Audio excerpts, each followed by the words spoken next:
Hello, mysterious person behind the screen. Starting off a new series of commentaries, once again joined by Isaac.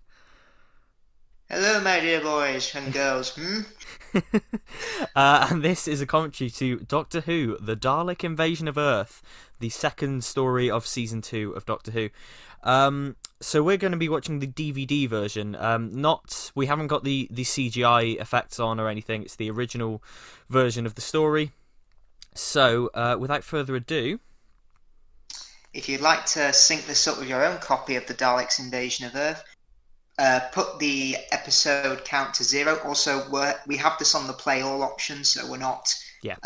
bouncing between the episodes. Get the menu up to play all and press play in 3, 2, 1, go. Oh yeah, the DVD opens with this little animation. It does, yeah, and also I think the Time Meddler does that, but it's just like a title screen. Yeah, a few of the DVDs do that. I know the beginning box set. All three of the stories there open with a little bit, which is odd. So yeah, I've just finished the first Doctor's era on my big marathon of everything. Oh, great. Yeah, so this is cool to go back to an earlier First Doctor story. hmm Yeah, I think we chose this one. It's because I think it's when you think Hartnell stories, you think this one because of I think mainly because the viewing figures for this just skyrocketed, Oh yeah. and it more or less kicked off Dalek Mania, didn't it? I would say visually, it's the most iconic story of the Hartnell era, like hands down. Definitely, yeah. Because when people think Dalek Invasion of Earth, they think Dalek coming out of the water, going across Westminster Bridge into Trafalgar Square, the flying saucers. And Absolutely. yeah, we just saw a guy commit suicide by Yeah, drowning himself in the river. sets the tone. This is quite a bleak story, but it's also got a lot of fun to it, I think. Definitely, yeah. It is essentially the same story as the first Dalek story, but set on Mm. Earth and not on Skaro. But yeah, I Well, do think it holds up really well. well, that's the thing with Terry Nation stories. He basically writes the same story every time, just with a change in location. That's true, yeah. And he always splits up the TARDIS crew, but Mm. I can see why he'd do that for this era because there's four of them, so obviously they've got to split up. Yeah,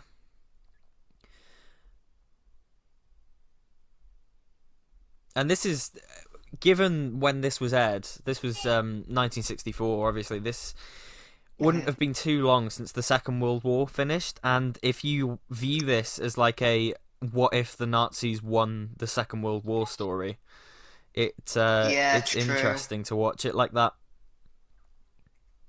But Doctor Who never touched politics before Chris Chibnall took over. That's Nope, what a certain corner of the internet says. nope. Was never political. Yep. Never ever political. It's hmm all it's all made up. It's all in your head. It's never political. hmm And also, even though it's part of season two, this was made as part of the first season, but this and Planet of Giants were held over. Yeah, the first yeah, and That was typical in the 60s, and even by the Pertwee era, they were still doing it. yeah, it's interesting because sometimes you can see like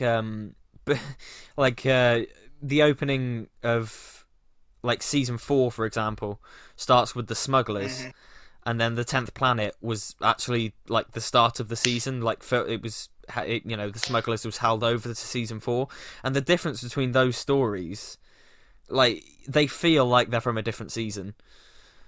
Um, Yeah, and Tomb of the Cybermen feels that way as well, because it was made as part of season four. oh yeah, But yeah, also, it's the only four-parter from that season, because all the rest of them are six. that's true. Yeah, I've never thought, but yeah, that's true.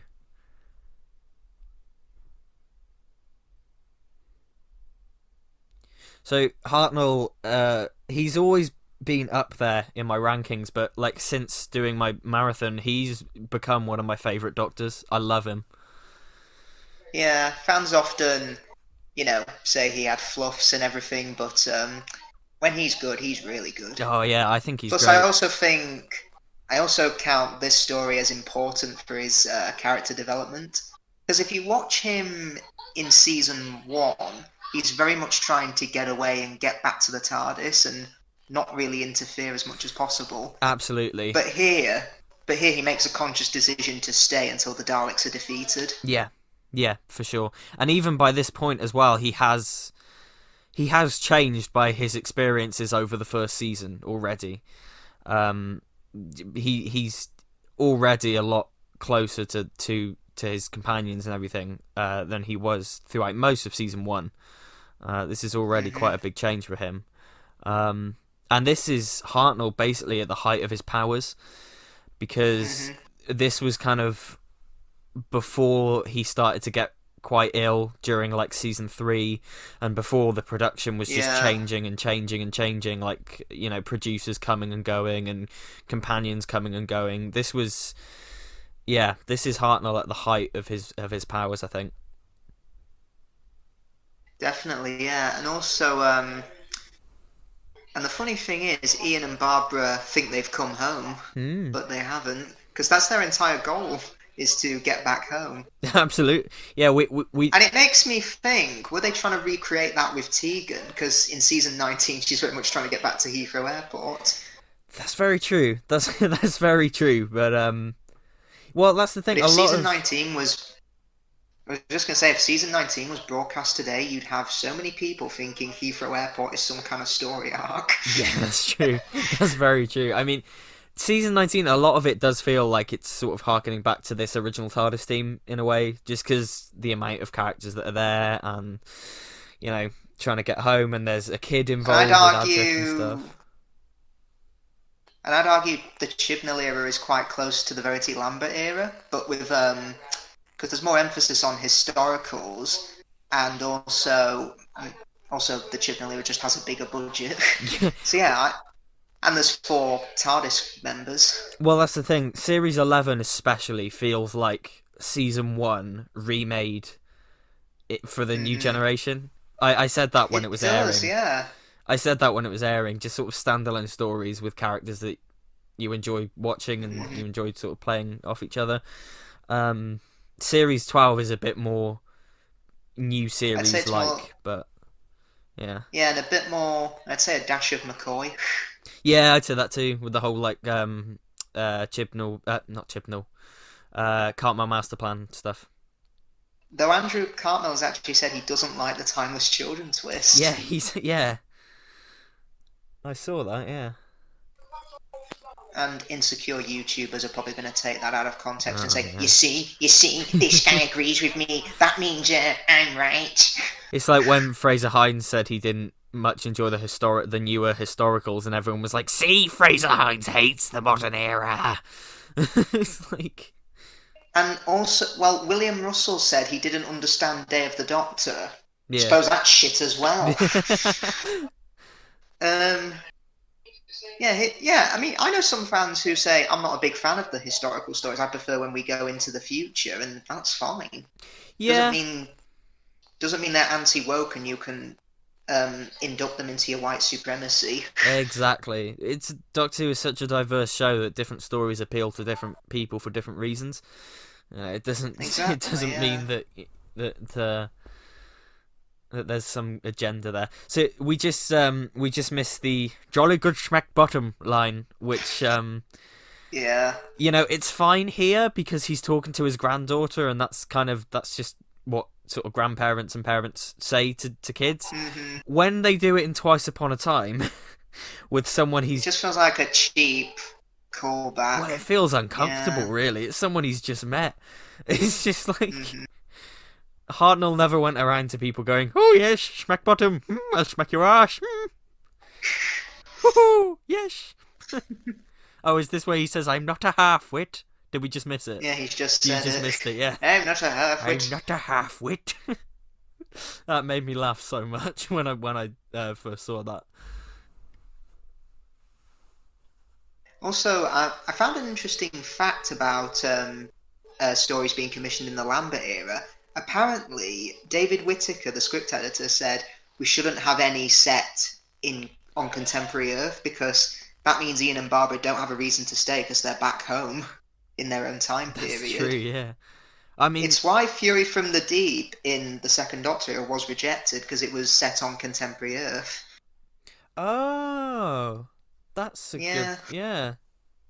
Oh, interesting. Because the first one that's really set in contemporary Earth, apart from Unearthly Child, is the War Machines, really.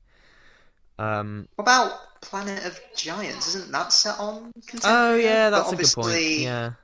obviously they can't really get back to their normal lives because Well, they're about yeah, an inch they're tall. tiny. Yeah, the War Machines is kind of the first one that's set on contemporary Earth, and they get to interact with their surroundings properly. Mm-hmm.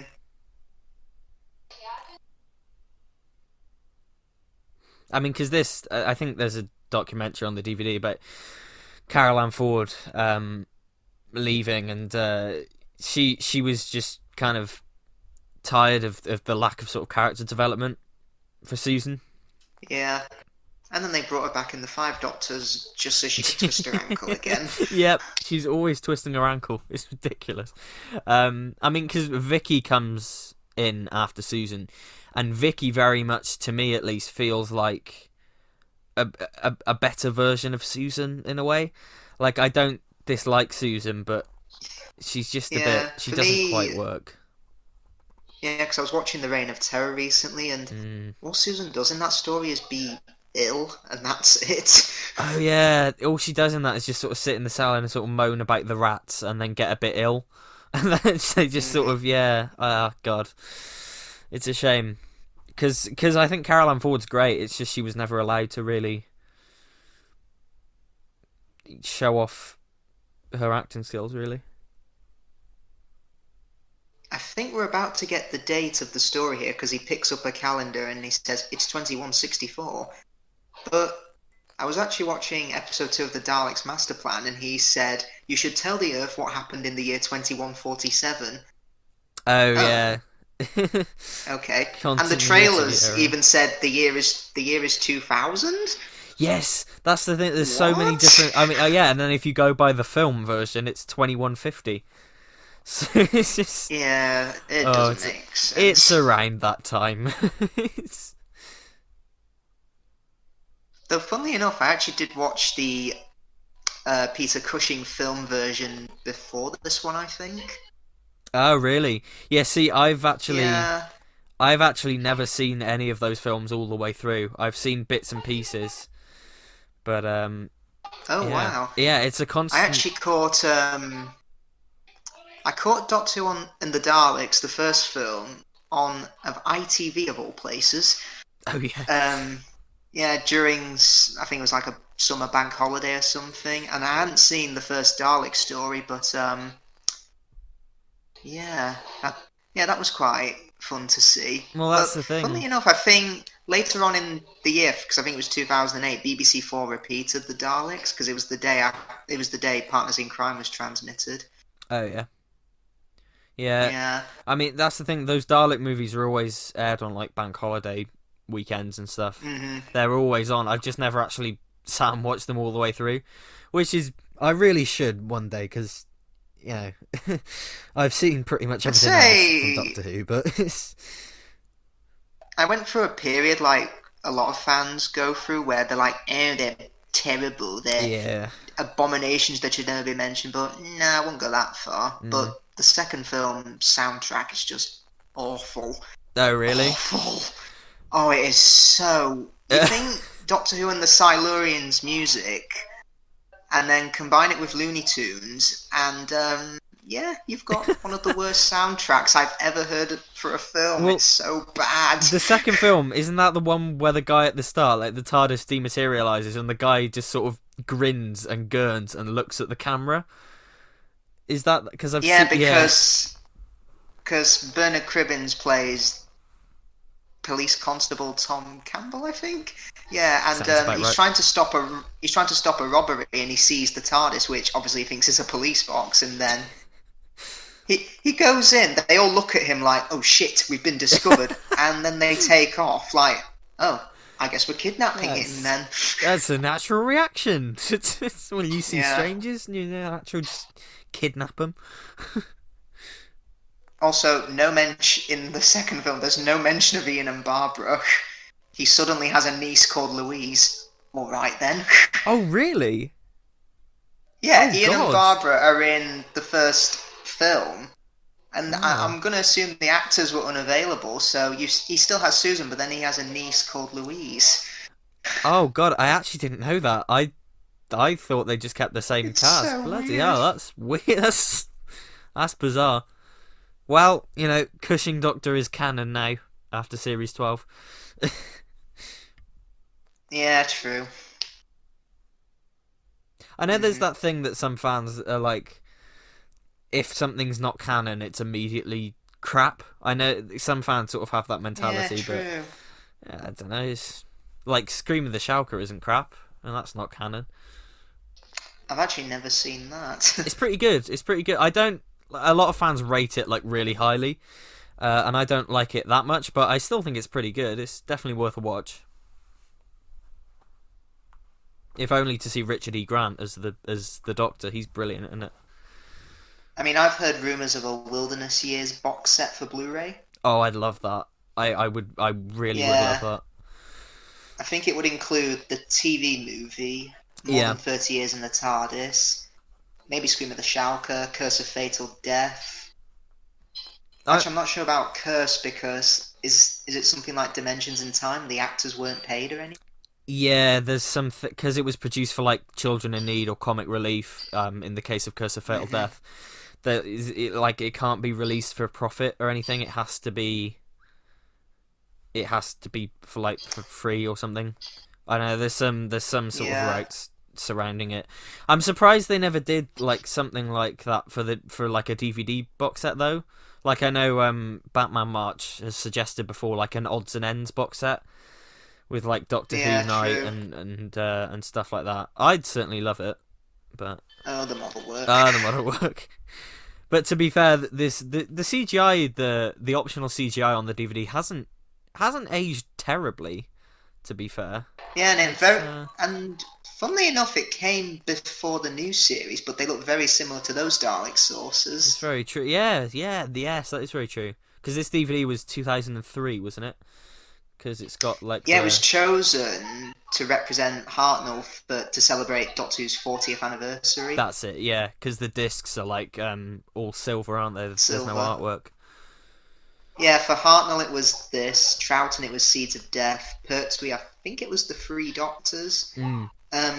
Tom Baker it was Talons, Peter Davison it was Earthshock, Colin Baker Two Doctors, and McCoy Curse of Fenric. That's right, because the Three Doctors, there's that. They did like a collectible set, didn't they? And it had like a model of Bessie in it. Yeah, they did. which is That's cool. probably very rare now. Yeah, I'd like to get my hands on that one day. I mean, when I was collecting the DVDs, I got if there was a story and it had a special edition, I would just go straight to the special edition. So I wouldn't necessarily buy the originals, but I know for ages Well, there I was started. go Yeah, on. I started getting into buying Classic Doctor on DVD about 2007.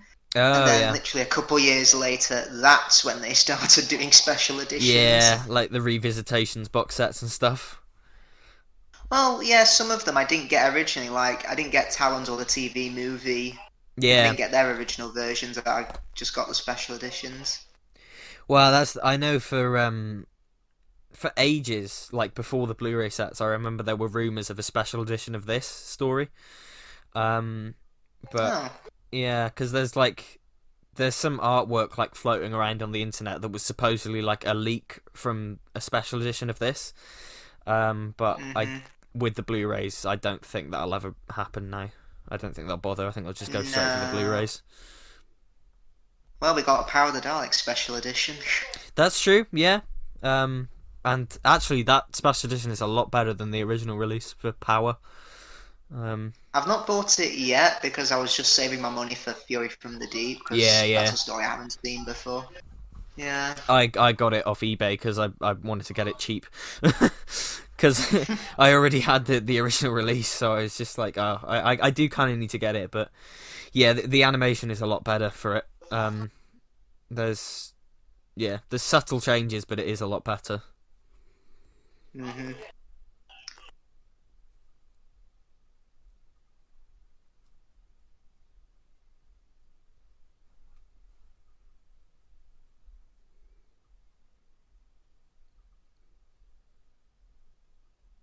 Yeah, this first episode is really good at setting up the mystery and the world that we're in. Yeah, for sure. And I mean, I doubt many. Even though I think the Daleks were on the Radio Times cover for this episode. And there's and there's the trailer as well. Which I'm pretty sure no one in history has been surprised that there are Daleks in this, but it still nonetheless does a really great job of setting up the mystery and. I mean, that's typical of Nation and quite a lot of Dalek stories. They wait till the end of part 1 to reveal them. Yeah, that's true. That's very true. Again, another trope that Nation likes to repeat. Mm-hmm.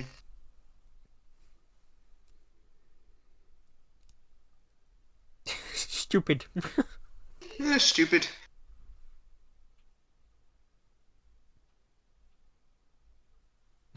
He's got a point. That is true, yeah. Mm-hmm. His wig looks different in these first 2 seasons than it does a bit later on.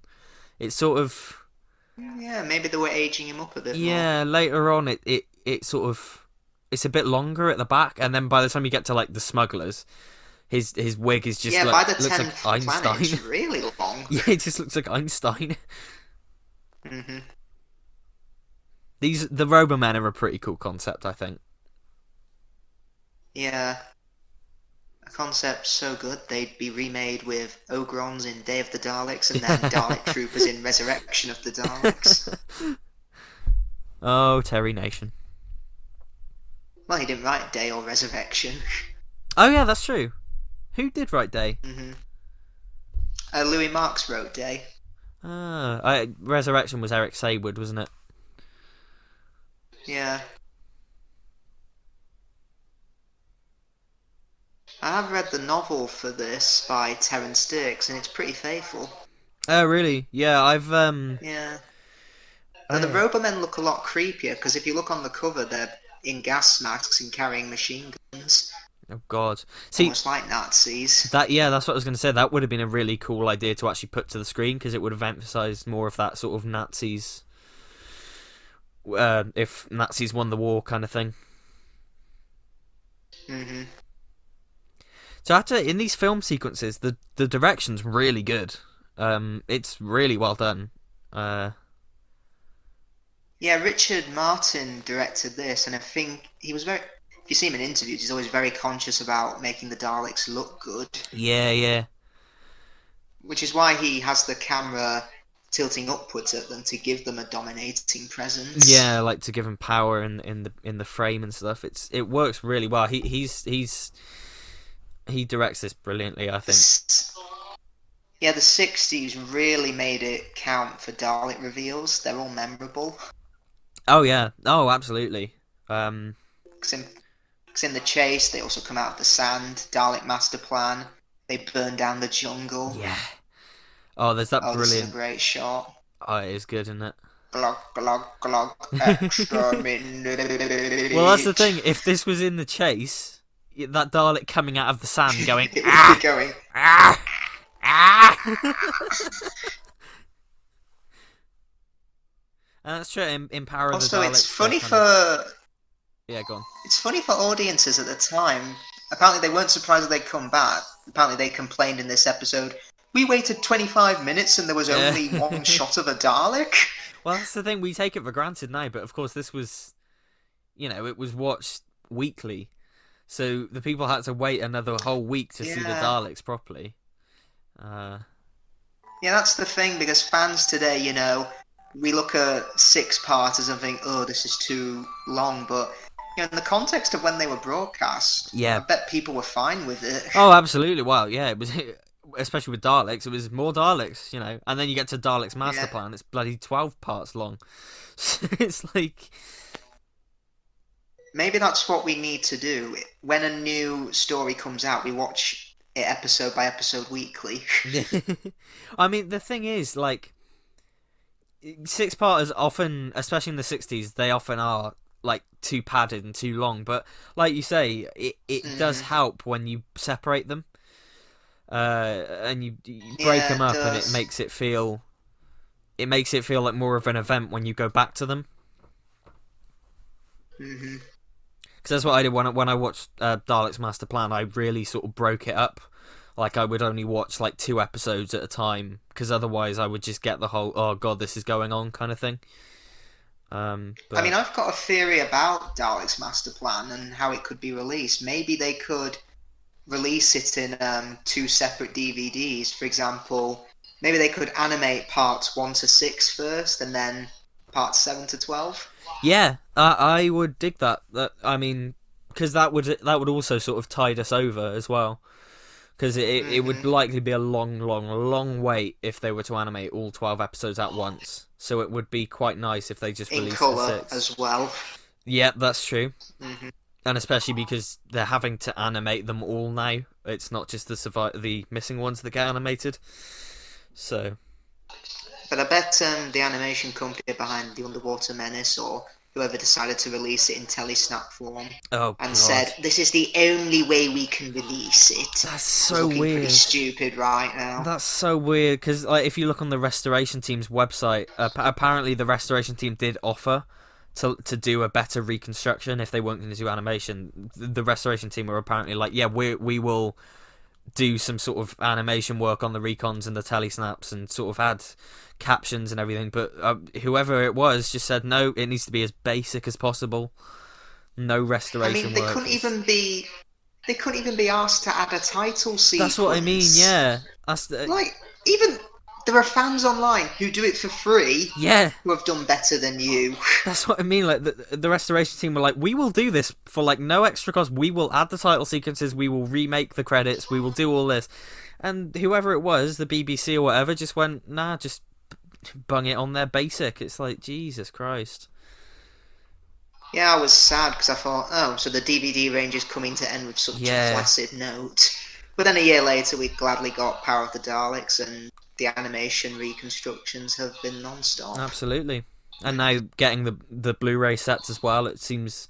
I don't think we'll ever see the end of classic Doctor Who releases. They'll be milking us forever. Oh, yeah. But I will gladly keep buying them.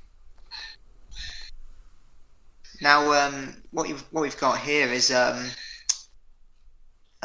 survivors listening to the Daleks, obviously asking for their surrender. And I think this was a fear for everyone. The Nazis would take over and broadcast on the radio. Absolutely. We've taken over, surrender. Because if you watch Dunkirk, they did make posters to demoralise the British. Because there's that poster in Dunkirk that says, "We surround you." Yeah. Oh god, yeah. It's the fear was sort of fresh in people's minds at the time, and that's really. I think that's why this story was such a hit, because it was even though it was in the far future, that whole idea was so fresh in people's minds, and it was very much, oh, the Daleks are like right outside your front door. So yeah. I think that Christmas is when the Dalek toys started coming out. Yeah, there's that like that Dalek dress up, like that costume, isn't there? That's quite famous. Yeah, there's only 3 that exist now. Yeah. I mean, on the Dalek movie DVD box set that I used to have, it came with a documentary called Dalek Mania, which talked about all the merchandise at the time. That's true, yeah. Yeah, the Dalek dress-up suit is now worth £1,500 today. Oh yeah, it's hella rare now, and I just think, wow, Dalek slippers, Dalek kites, I think. Yeah. Dalek jigsaw puzzle. There was the Christmas single, "I'm Gonna Spend My Christmas with a Dalek." So it was everywhere, which Sophie Aldred has done a cover of on YouTube. I don't know if you've seen it. No, I haven't. I should check it out. Yeah, she covered that song for someone's YouTube channel.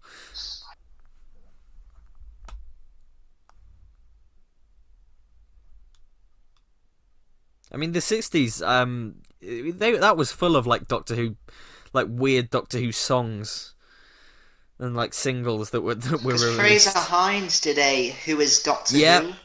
That weird song. Fraser Hines' song is unironically, I unironically love it. It's just so. Oh God. Well, I think the following year in 1965 there was Curse of the Daleks that was played in the West End. Yes, there was. Yeah. Like, yeah, I can't. Though they've adapted it into an audio. Yeah. I mean, all you need to do is just look at the viewing figures for like the show, and then every time a Dalek appears, it just spikes. Like, it's insane how much. Critics at the time even took note of that. They said, "Let's face it, there are 12 million viewers when the Daleks are there, and only 7 million when the Daleks aren't."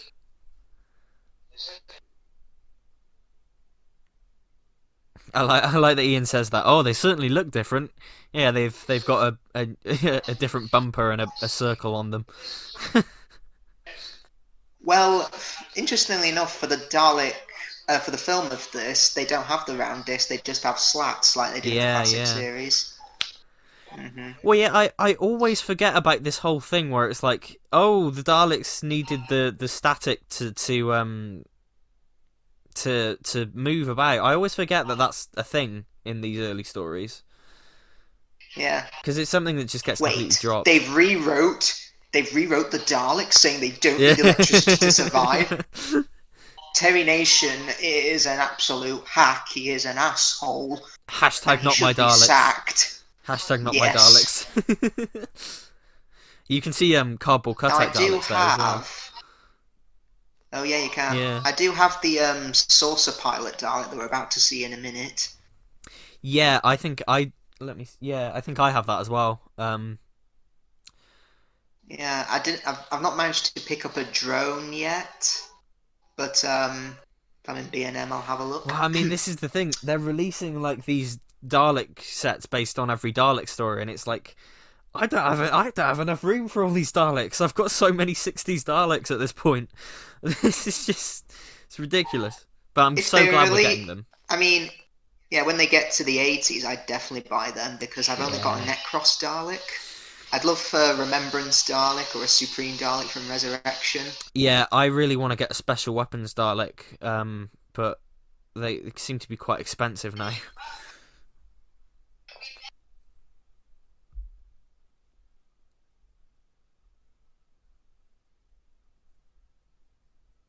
Peter Hawkins and David Graham, they're great as the Daleks. They are, yeah.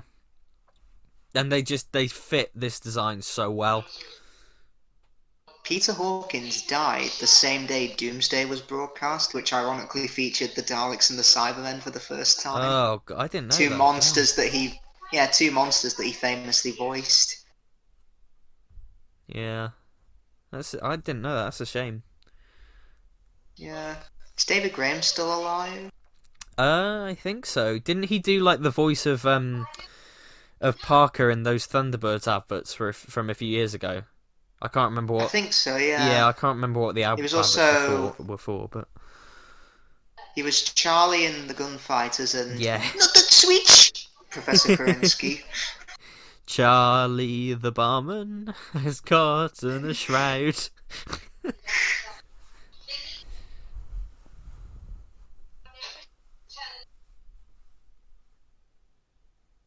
I wonder if Kit Pedler looked at the Robomen and thought, "Hey, I've got an idea."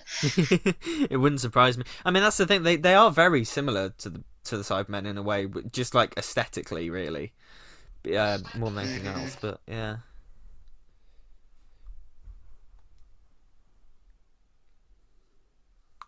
Yeah, in the movie, the Robomen look like quad bikers. Yeah, I've seen some images of that. Yeah, and they live on a diet of Smarties. Oh God. There's this whole weird comedy sequence where Tom Campbell, who Bernard Cribbins plays, has to disguise himself as a robot man, and he tries to fit in when they eat, and it's like it's like a plate, it's like a paper plate full of Smarties, and I'm like, is this a Dalek saucer or a fancy dress party? I mean, that's the thing. There's so many weird things about those films that I can't wrap my head around them really. Like I said, I haven't seen them, but it's just like, God. And the weird thing is, in the first film, the Daleks' ears flash even when they're not speaking. So, are they muttering? Oh yeah, that's the. Well, I mean, I was only supposed to come in Tuesday. I swear, if they move my desk again, I'm going to management. well, there's that bit in The Chase where like one Dalek asks another to like do a like solve a maths problem or something, and the Dalek just goes 3 2 and you the lights are like flashing and you just hear it like mumbling. It's like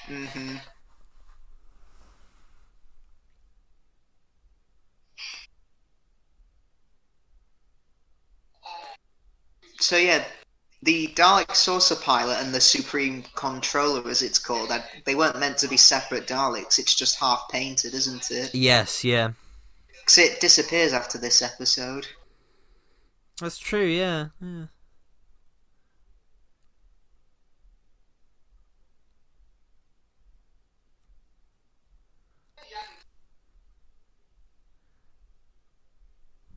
Oh yeah, this sequence of them trying to escape takes up half the episode. Yeah, here. that's the thing. But in the movie, Tom Campbell literally says, "I've got a comb here, Doctor," and the Doctor's like, "Ah, yes. All we have to do is remove the north and south poles of the magnetic field."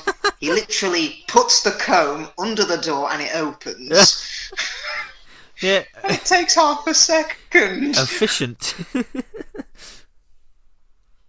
But funnily enough, when the Daleks surround them, the Doctor just says in that film, he just says, "Back in the cell." The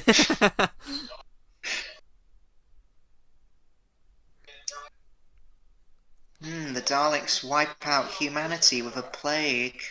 I wonder. If Daleks start landing by Christmas, we know what to do. Yeah, well, best be ready. Get your underground hideouts ready and your posters. Well, they're defeated in the film by being sucked into the core of the Earth. Oh, I don't know yeah. how that works. Well, Ugh. you know. There's science fiction and science fact, and that's just science silly. We're not science fiction. We're in fact science fact.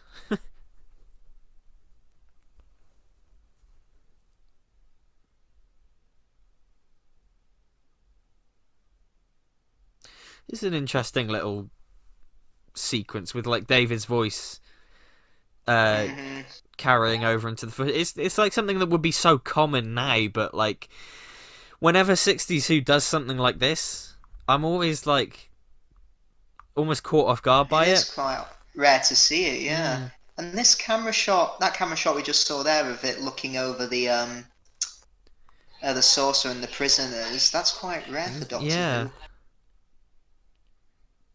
It's very cinematic as well. I mean, the direction's fantastic.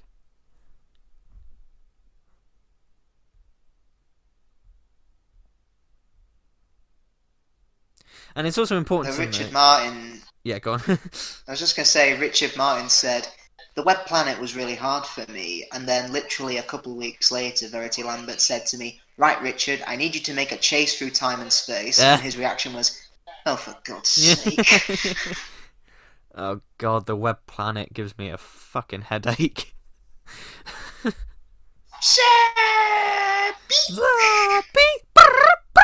It's just 6 episodes of that if you noise. look at the if you look at the viewing figures for that, they got like 12 to 13 million. That's amazing. British public loved it. They loved giant ants and giant butterflies. I guess that constant noise didn't bother them. It's like, oh.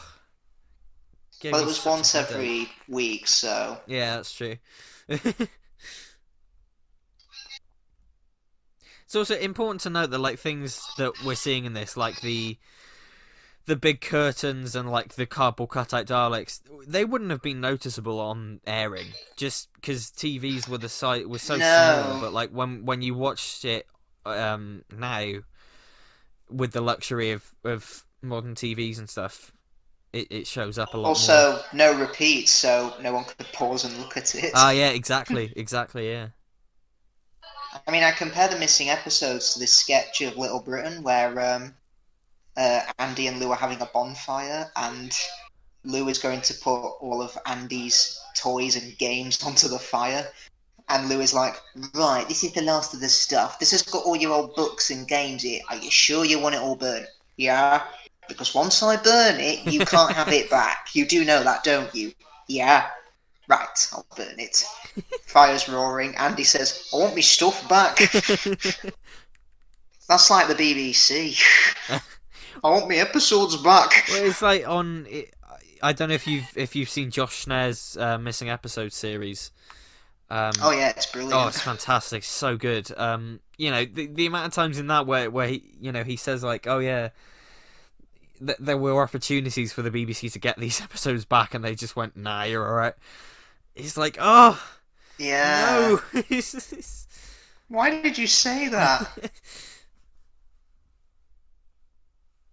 I think it wasn't until the late 70s, 1977, 78, where the BBC said, hey, maybe we should stop burning our episodes.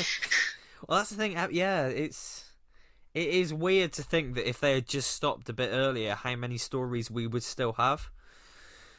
Yeah, because TV was very much... I mean, it wasn't recorded live, but even then in the 60s, it was acted as if it was live. Yeah. And it was very much theatre, but filmed with cameras. Yeah. I mean, the short production And the window only... as well.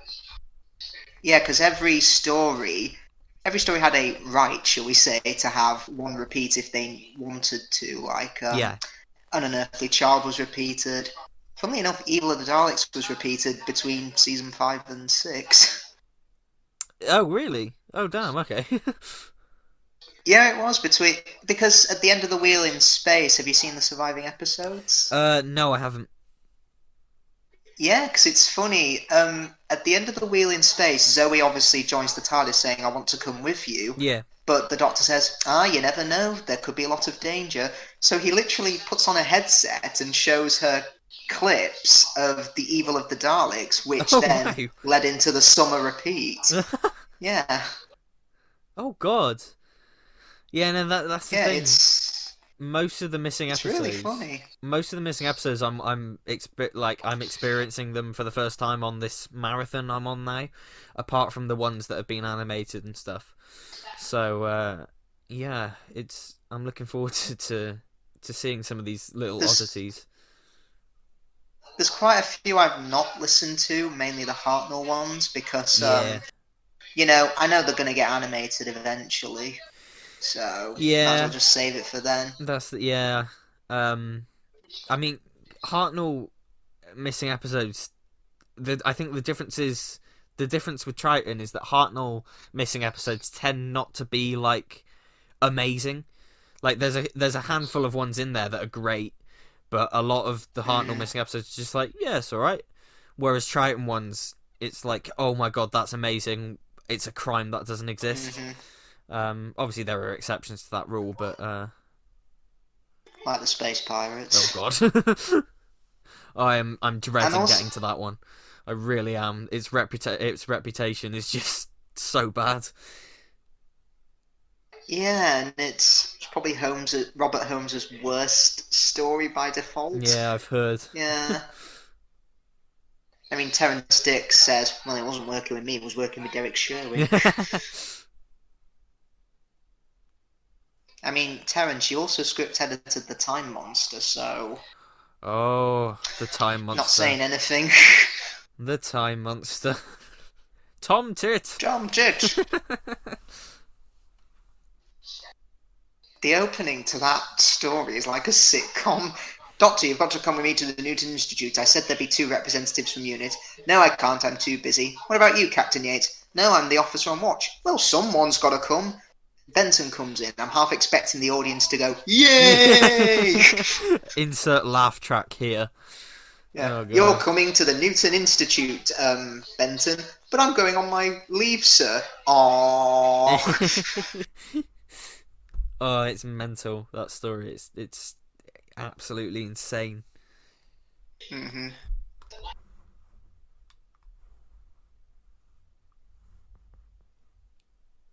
So yeah, this makes way more sense than the movie version. I know it takes longer, but... Takes twice as long, but it's scientifically accurate. Exactly. Yeah, the funny thing was, futuristic stories were meant to teach children about science. That's it, yeah, we're still very firmly in that era of this is educational stuff. Heck, I learnt about static electricity and how Dodgem cars work because of the first Dalek story. Yeah, legit. It's like... Because when they say, have you noticed when the Daleks move around there's an acrid smell? And whenever I go near a Dodgem cart, I'm like, hey, they're right. Smells like That's a the Dalek. static electricity.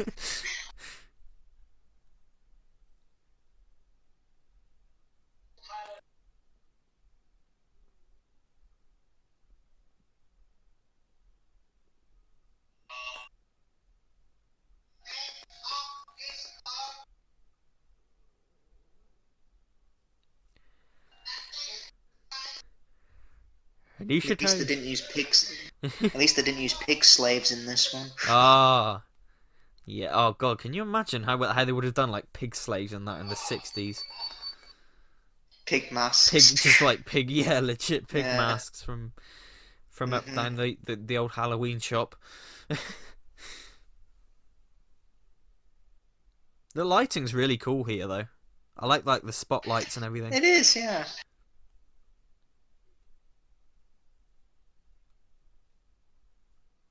Sector 4! I keep saying this, but in the film, when the Dalek asks where are these prisoners from, and he says Sector 4, the Dalek literally looks away, then looks back at him and says, "There's been no patrol to Sector 4." Sassy Daleks. Yeah. Also in the film, the Daleks are so easily defeated. You literally push them over and they blow up. How did they conquer Earth? Well, there's that gif, isn't it, of the Dalek like spinning around and falling down a hole. That's it, yeah, and also they use the fire extinguishers to kill people, but all you have to do is stand a meter away from them, Yeah. and they can't get you. It's like the War Machines as well. The War Machines do that. They do the Oh whole yeah, like... they do. Well, in the films, the Daleks were originally going to shoot fire, but then they realised, oh wait, they've got to hit the actors, and if we do that, we'll kill them. Well, that's where the whole "so close you can feel their fire" tagline comes from, isn't it? Yeah, true. Yeah. That's a good cliffhanger. Is the It is Doctor cool, going to be a yeah. Robo-Man? Ooh, Robo-Man. Yes, Robo. Hoo-hoo. It always makes me laugh on the DVDs where obviously these credits are like remade and recreated for the DVDs, but it always makes me laugh when they can't do that for the next episode captions. So you just get a really jarring jump in quality from that to the actual credits. Mm-hmm.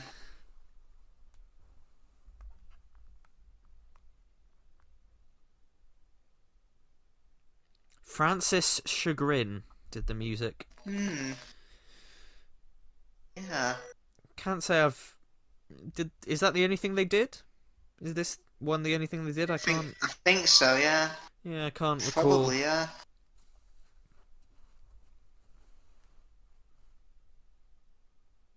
Richard Martin's still alive, isn't he? I believe so, yeah. Yeah. Yeah, I haven't listened to it in full, but I've listened to bits and pieces of the commentary of this, and he talks kind of very proudly about his work. He's very, you can tell that he's kind of proud of what he managed to do. Yeah, I know he pops up in An Adventure in Space and Time, because when they're filming the Dalek invasion of Earth, and I think he was played by Mark Gatiss' partner.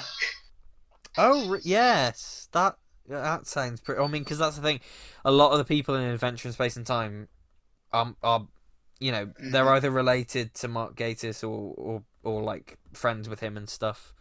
So I mean, yeah, Reece Shearsmith as Troughton. Well, yeah, that's obvious. Yeah, I'm surprised Steve Pemberton didn't get involved actually. Yeah. Mm.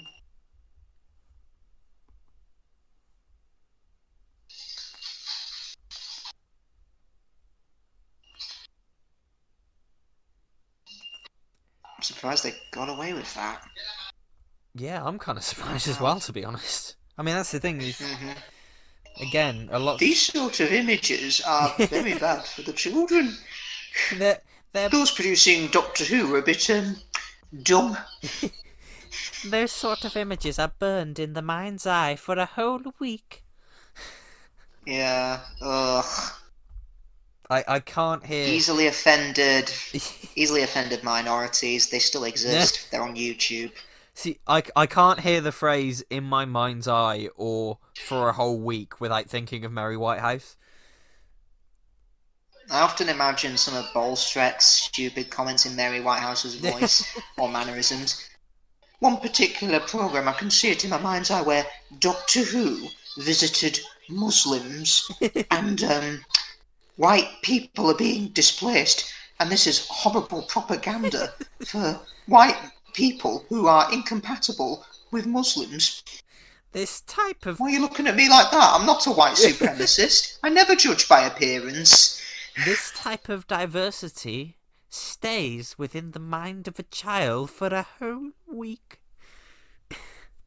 I mean, they go against... These people seem to really hate diversity, but they're going to be quite shocked when they realise that they were the first TV programme, or film for that matter, to have a black astronaut. Yeah, 10th Planet, right? Earl Cameron. Mm-hmm. Yeah. Yeah, he was the first black actor to play an astronaut. Yeah.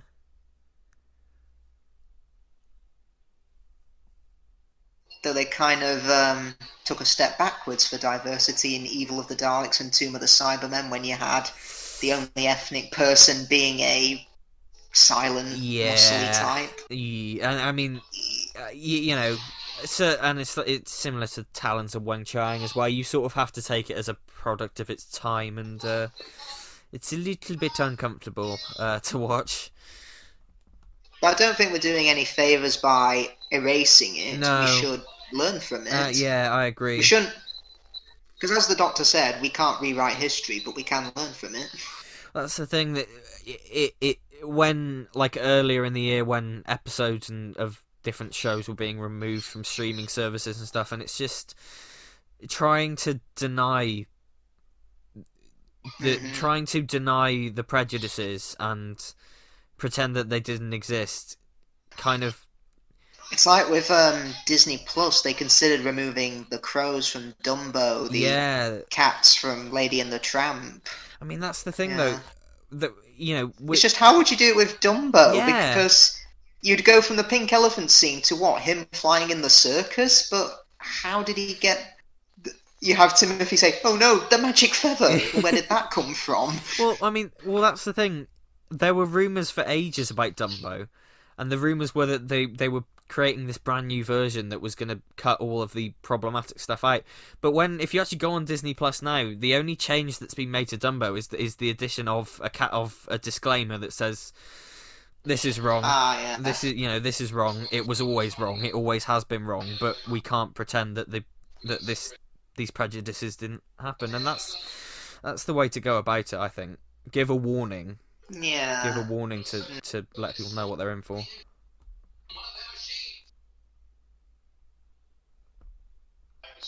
Bernard Kay plays Tyler here. He popped up quite a few times in Doctor Who. Was he in The Crusades, The Faceless Ones? I think Colony in Space. I'm not sure off the top of my head, but yeah, I definitely recognise him. Yeah. I recognise his strong accent. Well, yeah, that's the So I was thing, isn't watching The it? Faceless Ones the other Yeah. day, and he's in that as the Inspector. Yes, I recognise him from Faceless Ones, definitely.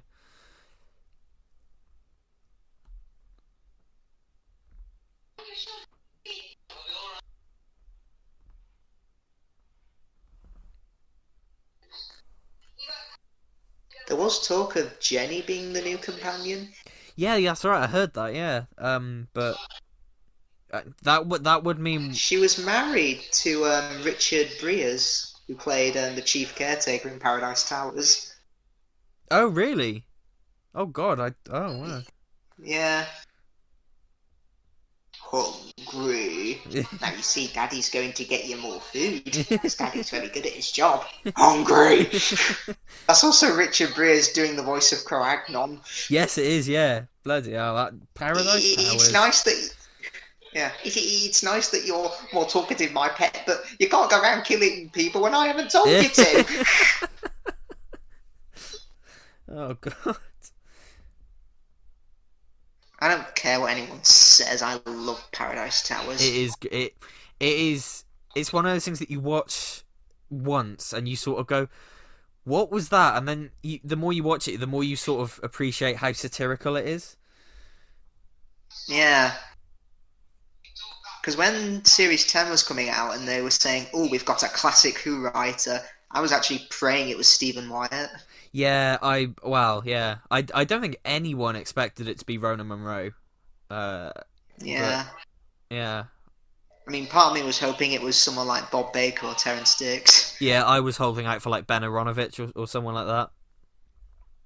Well, apparently Bob Baker did ask Russell T Davies if he could write for the new series, but either Russell didn't get back to him or said no, because I've heard two different versions of it. That's a shame. I mean, the guy's technically won Oscars because he helped co-write the Wallace and Gromit shorts. Well, absolutely, yeah. He's very prolific, even outside of his work of Doctor Who, yeah.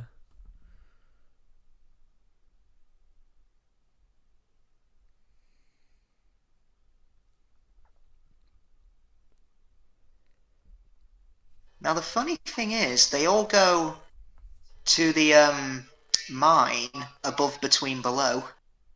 Ian goes by Saucer. Oh. The Doctor and Susan and David, they go in the sewers. And Barbara and Jenny go on the surface. Yeah, they drive the van, don't they? Because there's that awesome bit a bit later where she's driving the van and like mowing down, like going through the Daleks and stuff. That's really cool. Mm-hmm. Which begs the question: how was humanity conquered if you can just drive through them? Yeah, that. It's like when in the Stolen Earth, when Sarah Jane's cornered by those Daleks. I was actually just saying drive through them. Yeah, well, that's the thing. But the things with the new series Daleks is they're so armored, aren't they? I feel. Yeah, unless they get. Because, I mean, there's that scene in The Stolen Earth where they get blinded by paint and say, "My vision is not impaired." Yeah. Maybe they could get knocked over, instantly get back up and say, "I am not immobilized." I know that there were a lot of working titles for this story before they settled on Dalek Invasion of Earth. And they are very sort of... What were they called? Let me have a look. I mean, off the top of my head, there's like Daleks Threatening Earth or something. Let me have a look. Oh, that's pretty obvious. I know, like, the Invaders was a big one to, like, preserve the surprise of the Daleks. Yeah, so apparently, Daleks Threaten Earth, the Invaders, the Daleks 2, which is simple. The Daleks 2. The Daleks 2, the Return of the Daleks, and the Daleks in Europe. Oh. So, I mean, yeah, technically England is part of the continent of Europe, but when I think of Europe, I think of countries like France, England, and Spain, and Germany, but no.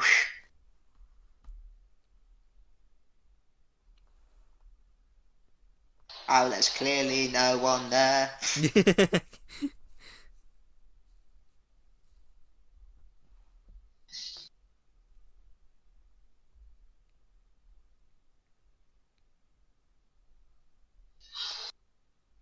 I don't think this story does a good job of setting up Susan's departure You do think so? because yeah, I do think that this Oh, right, story yeah. is good at setting up Susan's departure. Yeah. Yeah, and this is pretty horrific that we don't see him being shot. Yeah, it's really well done. Like, just seeing Susan's reaction and stuff. It's good. It's Yeah. really good. I mean, I agree with you about Susan's departure as well, because it feels... Because in, like, a few stories ago, even in, like, the Censorites, there's elements of her sort of, like, growing up and wanting to sort of break away from the Doctor and stuff. And, and you know, exploring the idea that, yeah, she is growing up and the Doctor can't keep her forever. Yeah, It's at least well she done. didn't disappear in episode 2 and then Oh, God. come back for a scene at the end of episode 6. Oh, she's just a bit tired, so she's not going to come with you. Yeah. I mean, because I watched Fury from the Deep from the first time, they dedicate quite a lot of time to Victoria's departure because they defeat the sea creature like 15 minutes in, and the following 10 minutes are dedicated to deciding whether Victoria stays or not. Oh, really? They even say to her, yeah, they even say to her, maybe you should sleep on it, and she does and says, I've decided to stay. That's not. I mean, Why have you not? Have you not watched it no, yet? not yet. No, I'm waiting for because I'm so close to Oh it. dear, I've Oh spoiled no, it. don't worry. It's a 50-plus-year-old show. Um, it's I'm waiting because I'm so close to that in my marathon. I thought I might as well just wait until I get to it. The wanted posters of Delgado's Master are a bit more obvious. Yeah. It would not surprise me in Evil of the Daleks, because episode 1 it takes place in 1966, and I think they go to a coffee bar at one point. It would not surprise me if there's a wanted poster of the Delgado Master there. Oh man, that's I really like those little Easter eggs in the animations and stuff. It's really cool. Because I think in the Invasion you see a scribbling of Bad Wolf Yes, in the you animation. do. Yeah, and also in Power of the Daleks, all the electronics is like Magpie Electricals written on them. Of course. Don't you also see Sacha Dhawan's Master in a wanted poster in the Faceless Ones as well? 'Cause Yes. I can't seem to spot it. Yeah, he is in the very first episode. That makes sense, because in Spyfall he lives through the whole of the 20th century. Exactly, yeah, it makes a But lot of sense. But for Delgado it doesn't, because Unit didn't come about till, what, the late 70s, and Yeah. that's set in the 60s? So, yeah. I mean, that's the thing. Apparently, the Sacha Dhawan Master was added really late in the game, because if you look at the clip they released on YouTube, he's not in it. But when... Oh, yeah, because... Yeah. I think Rob Ritchie was saying, like, when Dhawan's Master was, like, revealed and stuff in Series 12, like, he did it himself. Like, he quickly went back in and did it as, like, a cool Easter egg. So that's cool. Definitely, yeah. So seeing the Dalek guns there, the the effect of it sort of popping in and out, which is pretty cool, I think. Yeah. I love this scene. There's no dialogue, and it's all just this drum beat. Oh, it's very atmospheric. It's really atmospheric, yeah. And apparently they shot this, like, on a Sunday at 10 o'clock in the morning. Because apparently back then, no one was about then. So they had pretty much the streets to themselves, but now Sunday's just like any other day. Yeah. Well, I mean, because that's the thing. Often when I watch this, I think, bloody hell, because it's not like it was. It's not like now where film sets can like cordon off large sections of a location. I often wonder how did they get this so deserted for like the amount of time that they had. Yeah, and I think it was the same for the Invasion as well. Shot bright and early on Sunday morning when no one's around. Yeah.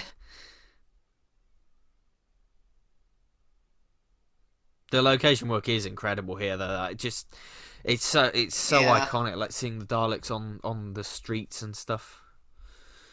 It works really well. Fantastic.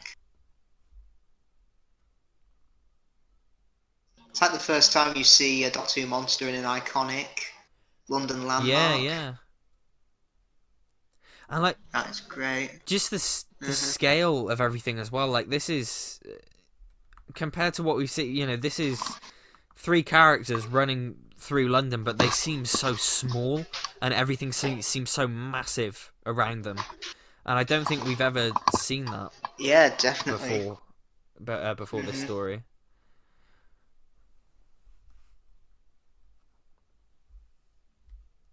Yeah, just imagine Nazis walking Trafalgar Square, Yeah. patrolling the streets. Horrible. There's a story from one of the Dalek operators. He went over a sewage grate and was bursting for a piss, so obviously he went for one. Is this the episode that Hartnell injured himself? And that's why he's not in the next one? It is, yeah, it's why he's not in... He's not in the next episode. Yeah, because when I think Bernard Kay was bringing him down the ramp, I think in rehearsals, he slipped. Yeah. Hartnell fell out of his arms and apparently went right into the back of a Dalek. Ooh. Yeah, because doesn't he just dub over his double in the next one, in the brief moments that he appears? But yeah, if you look at season 1, in the second half of that, from the Keys of Marinus to Reign of Terror, each cast member takes a holiday. It's Hartnell in the Keys of Marinus, Carol Ann Ford in the Aztecs, Jacqueline Hill in the Censorites, and then William Russell in the Reign of Terror. It's the thing, it is mad when you watch some of these. It's like, Jesus. Yeah, like, you fit in your holidays. It's just, characters can just disappear the next week because, he's on holiday. Yeah. I mean, the best explanation for me is in The Mind Robber. Oh no, I've done his face wrong. That is brilliant. Ooh, am I glad to see you again, Doctor? That is, I genuinely, that's so like ingenious though. It's a brilliant sort of bit of, on the spot creativity, really. Have you seen? I think it's called Holiday for the Doctor special feature on the Space Museum. I don't think I have. No. It actually goes into more detail about when each cast member took a holiday. Oh yeah, I should watch that. Actually. It's such a weird special feature because it's a man in drag. Oh, what? Really? Hear me out, yeah. It's a man in drag just acting like, he was a star of the 60s and just discussing, when cast members took holidays. And he gets to the Censorites and... obviously, I think there's a bit where Barbara says at the end of an episode, "Oh, I'm going to stay here," and then obviously they come back to her in a later episode. And Ian, in the episode she's not in, says, "Oh, I hope Barbara's getting on okay."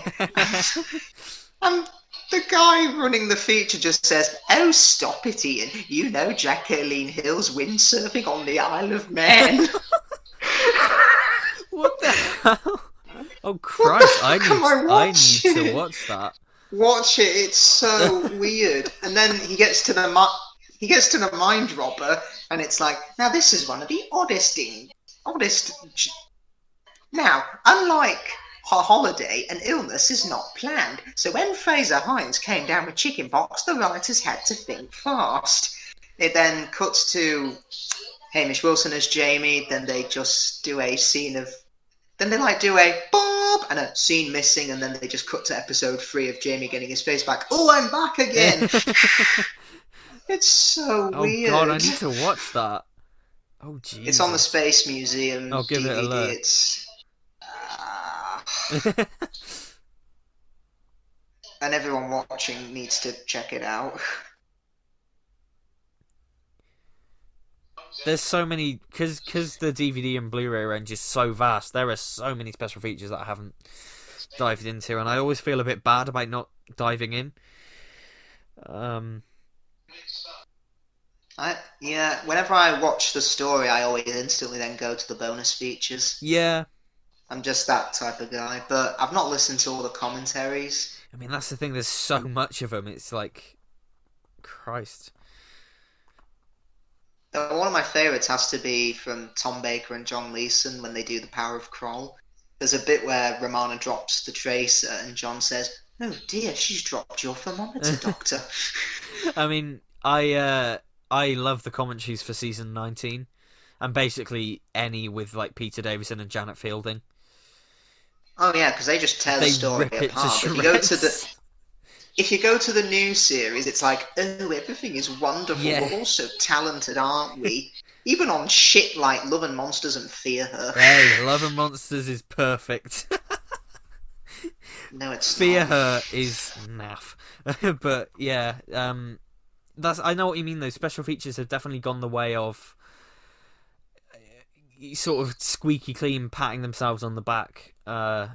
Whereas the classics, I guess it's just because passage of time. The classic series stuff, like, it can afford to be very candid. And I think I personally would like to see the new series given like the collection treatment with like brand new special features, because I feel like we are we're far enough away from. Obviously we're getting the steel books, which is really good. That's true. But I feel like we're far away. But, we're far enough away from series 1 now that they could do some quite cool retrospective features about that. Or maybe release the confidential episodes in full. I would love that. I'd love that so much. Because the only full one we've got is actually no, we've got the specials have full confidential episodes, and also A Christmas Carol does.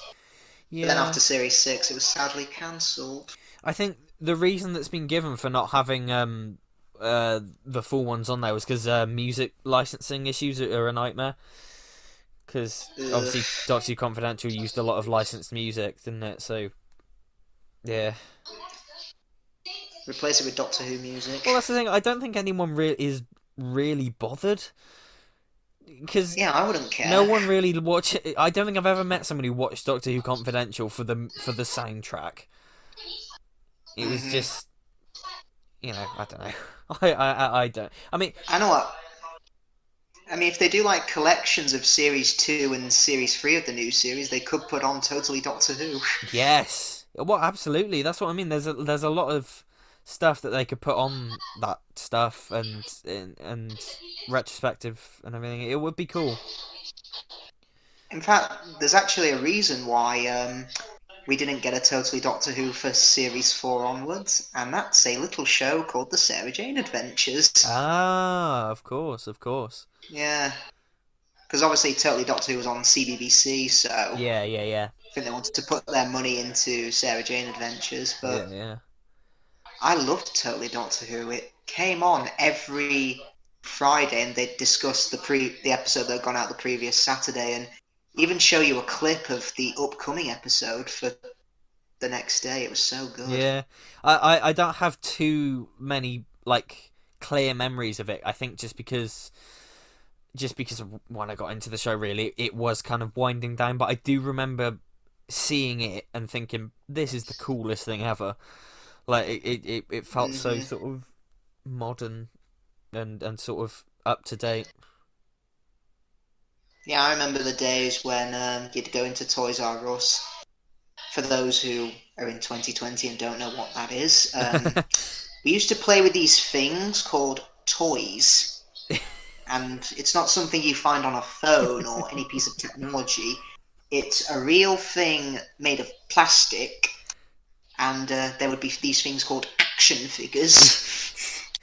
Yeah. Sometimes. Yeah, anyway. They even move. Toys R Us. Yeah, they move. And you can make YouTube videos about them. You can even make the Fifth Doctor team up with Donna and say, I bet you wouldn't say no to McDonald's. Seriously, that's a real figure adventure I've seen. Oh, is it? Christ. Oh, the world. Yeah, honestly, it's probably like from 2009 or something. I bet you wouldn't say no to a McDonald's. Oh.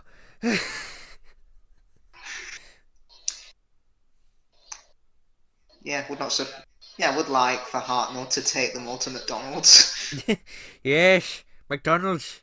Nice burger, yes.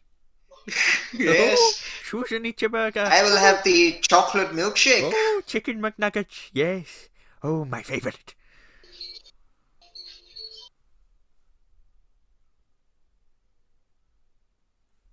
This bomb looks so tiny, but it's what, going to destroy all of London? Why do they put it here? Yeah, they they put it in a very very well, not convenient, but Let's put it here so people can defuse it. Let's have it make a loud ticking noise. What is that mysterious ticking noise? Doctor Who? Doctor Who? Ian! Barbara! Susan! I found the source of the ticking! It's a pipe bomb! Hooray! Yay! Davros. Ooh, Davros.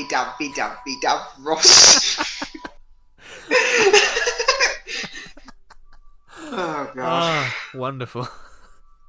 That's the highlight of this commentary. Yeah.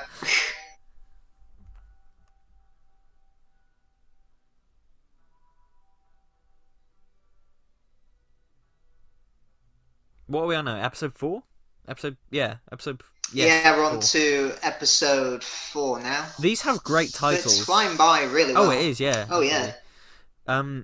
Yeah, these have great titles. Yeah, Nation would often write titles that have nothing to do with the plot of the episode. The Chase episode 2 is called The Death of Time. Yes. But time doesn't die.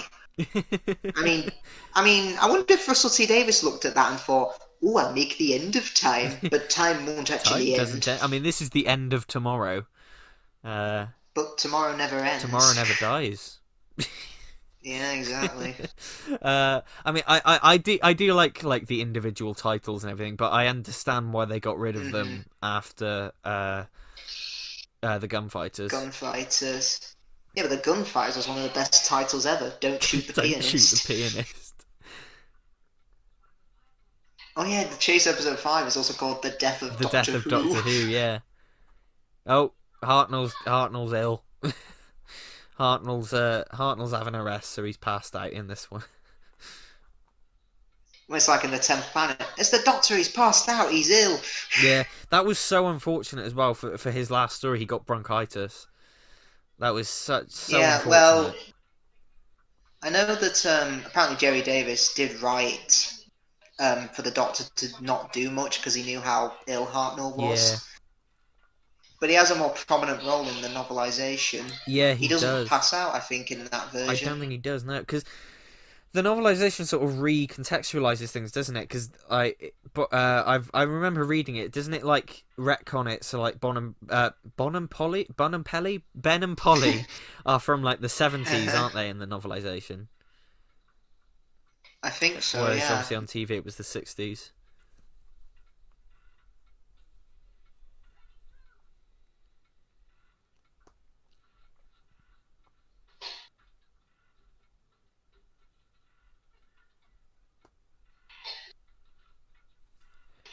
To be fair, I mean, Susan often doesn't get a lot to do, but in this, she's fairly proactive.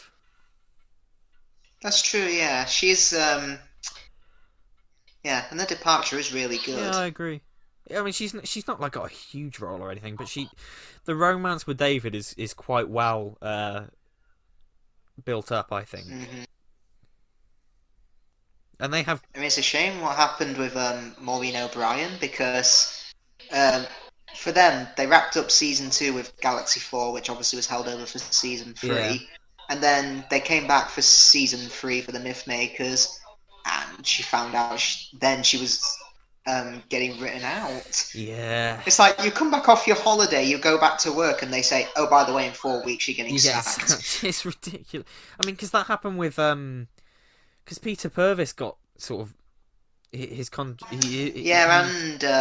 Jackie Lane. Oh, poor Jackie Lane. Oh, oh dear.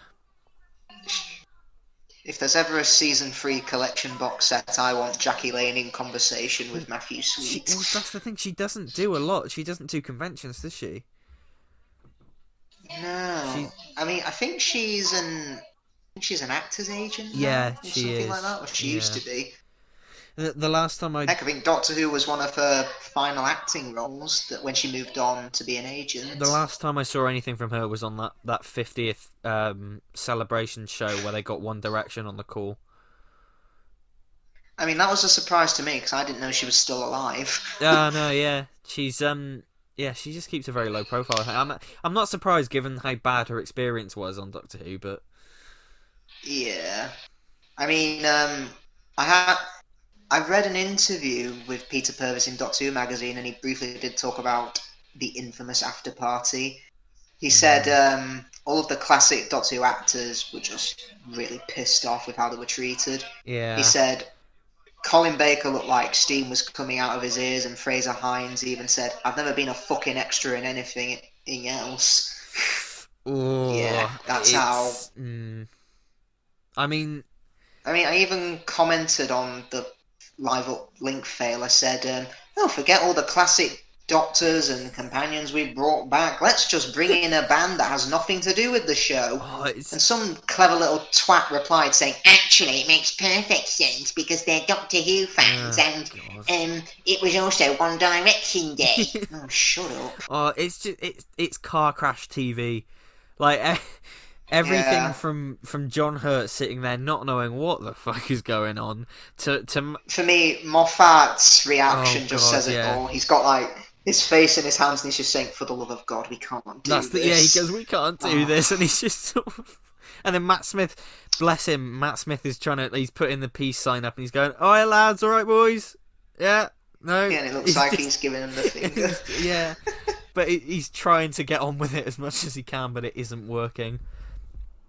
And the thing is, I like the idea of the after party, like bringing all of those companions Yeah, together. That's so cool and unique. But unfortunately, it was but just car crash TV.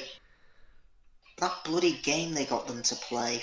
Yeah, what was that? That sit. It's the sit down if you didn't run down a corridor. Oh God, he car crashed it like literally. I mean, do you not get that some of those actors are quite old and can't stand up for very long, Yeah, like William Russell and Bernard yeah. Cribbins?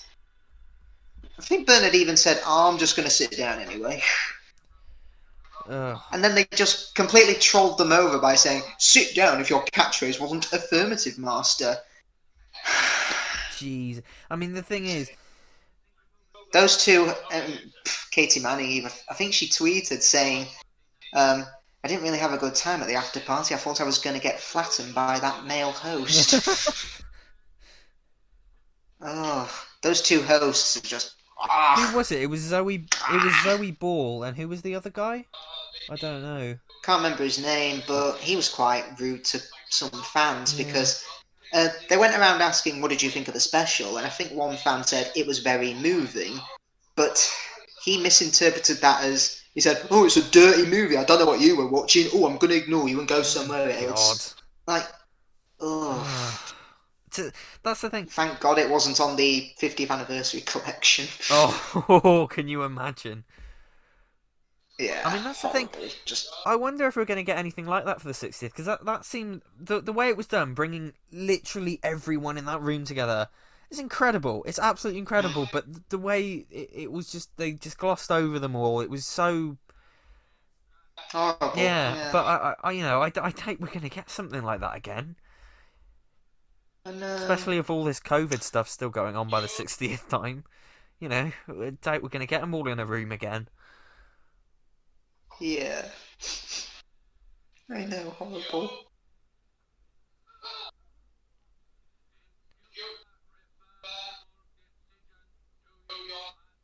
Because in that after party, wasn't like Deborah Watling just sat on one chair to the left of everyone, I think. like on her own? I can't remember. I seem to remember that was a thing. She was just like on her own on the side for some reason because there wasn't any room or something. I don't know. It was just a car crash. I mean, they were all. Yeah, it's horrible.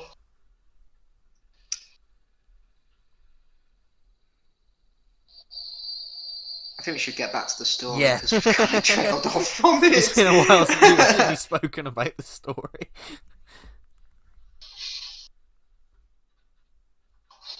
I mean, we saw images of slaves pulling a big train truck and Robomen Yeah. patrolling them and Daleks looking over. Again, Very strong concentration camp oh, that's imagery the that, thing. yeah, as you say, it was only 20 years ago. The imagery was insane.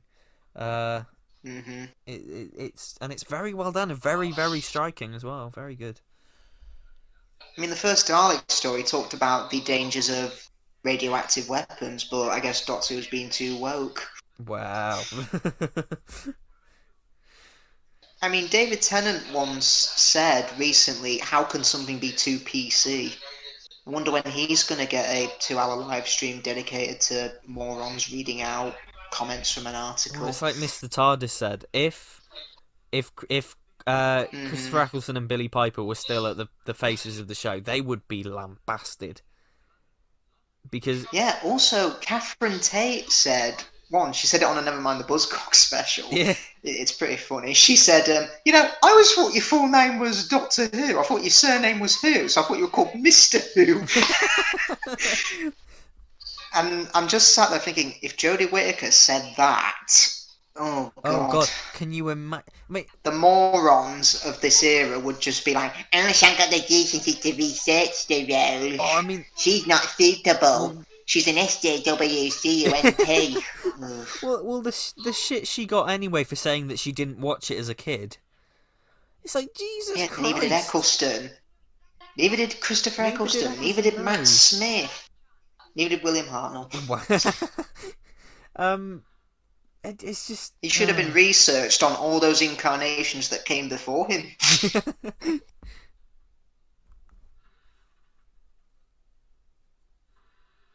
It's kind of funny how we're in the 22nd century, but cars still look like they're from the 60s. Yeah, I was going to say, they look very, very similar to 60s cars, don't they?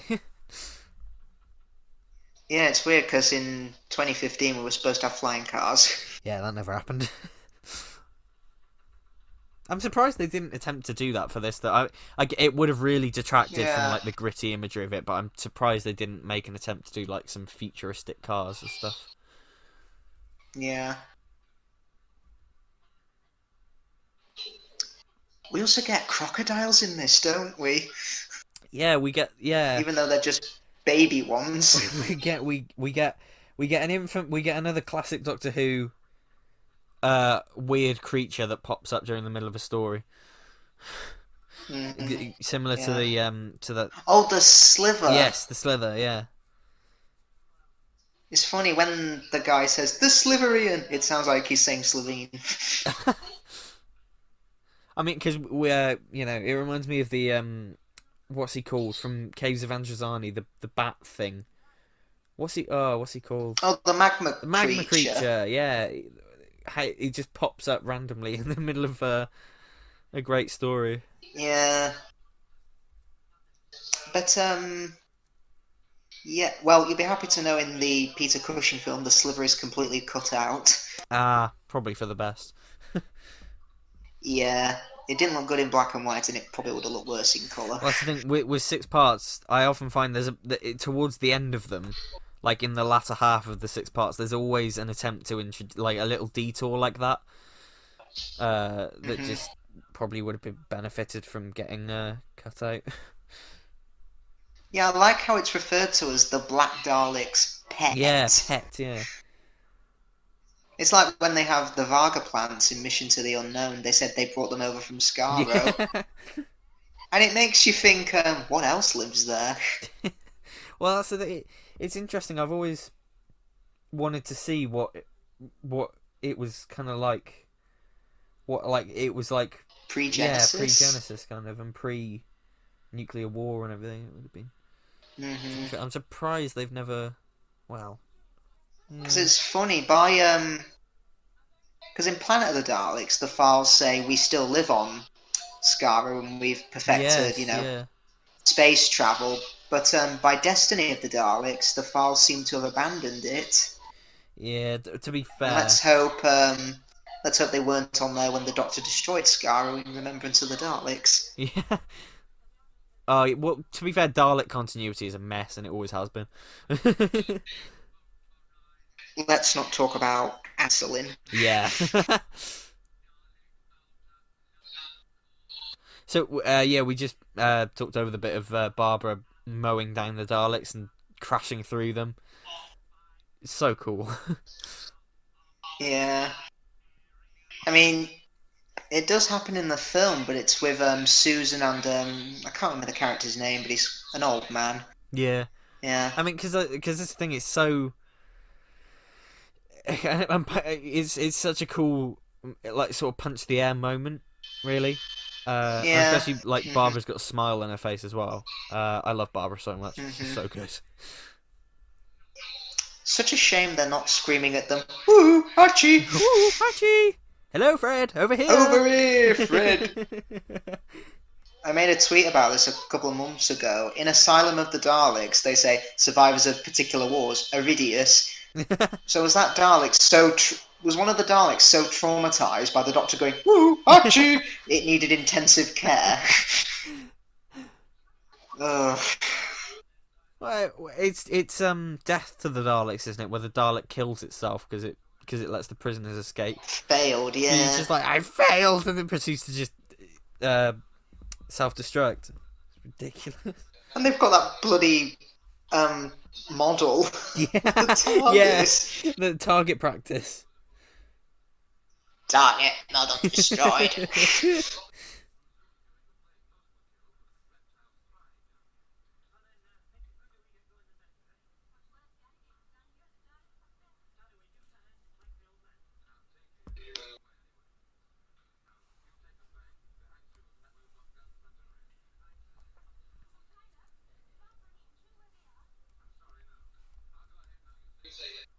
Yeah, this whole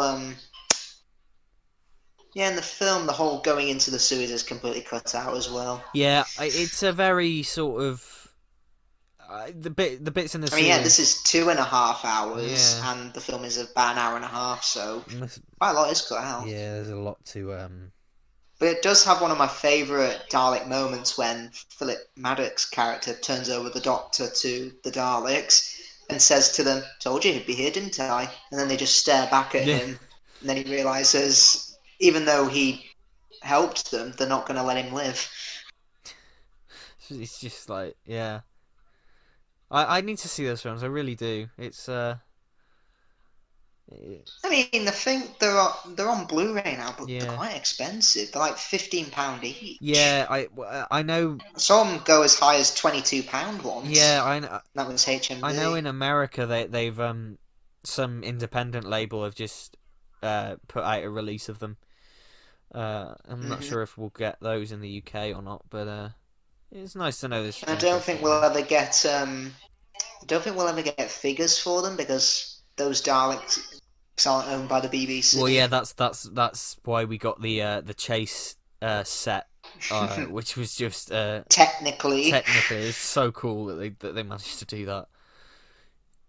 So do those Dalek sets? Is the title "The Jungle of Mechanus"? Yes, yeah. Because I have never seen those Daleks in the jungle. Yeah, they are. They're in the final episodes of the Chase. If you look they're in it for like 3 seconds. They're right at the back of a patrol.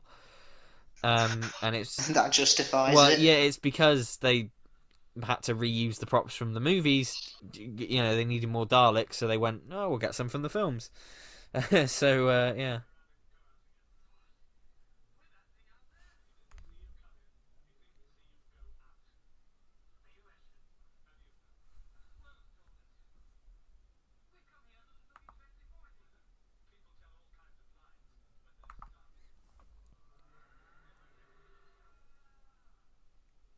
Hello.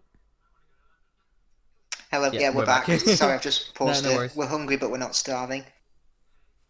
Are you still there? Yep. I got Hold on. I got you. Okay, here we go. Go.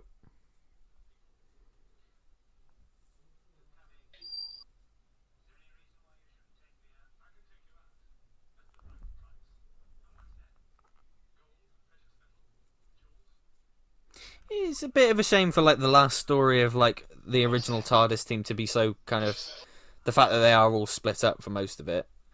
But That's true, yeah. Also, the Sliver's got a really weird roar. It's like, ah. What is it doing? Yawning?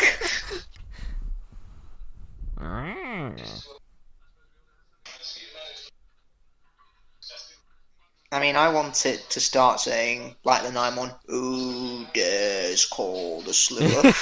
Don't dare blaspheme the Slither. Yeah. Who dares call the 9-1? I was on the toilet. How many Slithers have you seen today? Free, free! My dreams of conquest. Ah! It's incredible. Mm-hmm.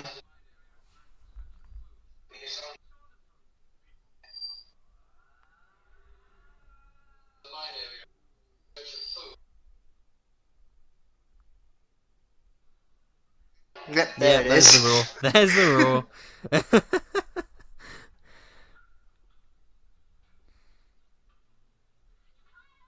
Oh. It is quite cool to like have this creature that the Daleks have kind of tamed in a way. It is quite cool.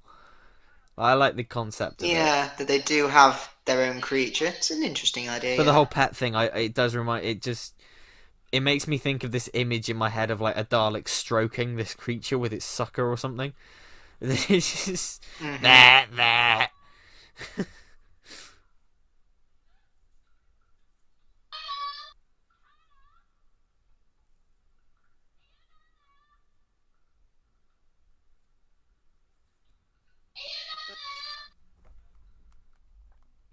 I'd say this episode is this particular episode 4, is probably the most filler of the 6 because it's very much a traveling episode. It is, yeah. It's very Yeah. much. It's everyone getting to the mine. Yeah. I think the story as a whole, I think it probably would have been improved if it had a bit more pace to it, but it's not a huge deal breaker. There it is. Mm-hmm. Crocodiles in a minute, don't we? Yeah, there they are. Oh, they look cute. I want to pet them. I assume that was stock footage, right? They must not have gone out and actually got crocodiles for this. Well, they got an elephant for the ark. That's true, yeah. An elephant in the studio. Mm-hmm. Yeah, because Dodo. That was when Dodo has her Liverpudlian accent. Hey, look at him then. I think I'm gonna get used to this time travel business. Me nose is running. Me nose is running. Hey, look at him then. Oh, cowards. Cowards. They should have kept her accent. Mm-hmm. Well, they kind of made up with Samantha Briggs. Oh, do you always do everything you're told? After all, they can only murder me. Ta-ra. That's Pauline Collins, isn't it? From Teeth and Claw, Samantha Briggs. It is, yeah. Interestingly enough, I was watching Empress and Mars the other day, and the soldiers in it are Victorian, and there's a portrait of Pauline Collins as Queen Victoria. Yeah. That's a really nice touch, I think. Yeah. Though it should have been probably Clara, because Jenna Coleman plays Queen Victoria now. I'm honestly surprised they didn't do that. I remember thinking at the time, I'm surprised they didn't do that. Mm-hmm. Oh god, here's the There Slither. he is. Oh. Yeah. It looks like, I'll tell you what it looks like. It looks like someone's got a beanbag, emptied all the beans from it, and just got inside the beanbag.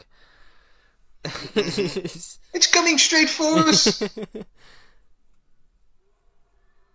Now, for years, I thought episode 5 was called The Walking Alley. The Walking Alley.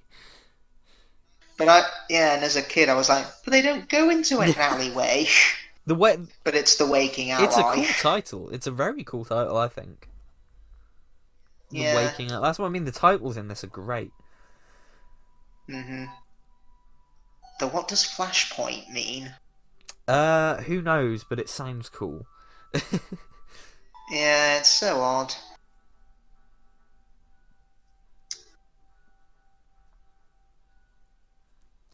This was before the show. This was before the show got in its phase of using puns for the title. So, like the Feast of Stephen. Yeah. Well, one of the titles for the Mythmakers episodes was going to be "Is there a doctor in the horse?" Is there a doctor in the horse? Oh. Oh god. Always makes me laugh, like with some of these odd decisions in early Doctor Who. It always makes me laugh when you see interviews with the people who worked on it, because they either try and justify it, or in the case of like the song from the Gunfighters, the documentary on that, it's just them going, "Yeah, don't quite know what we were really thinking with that."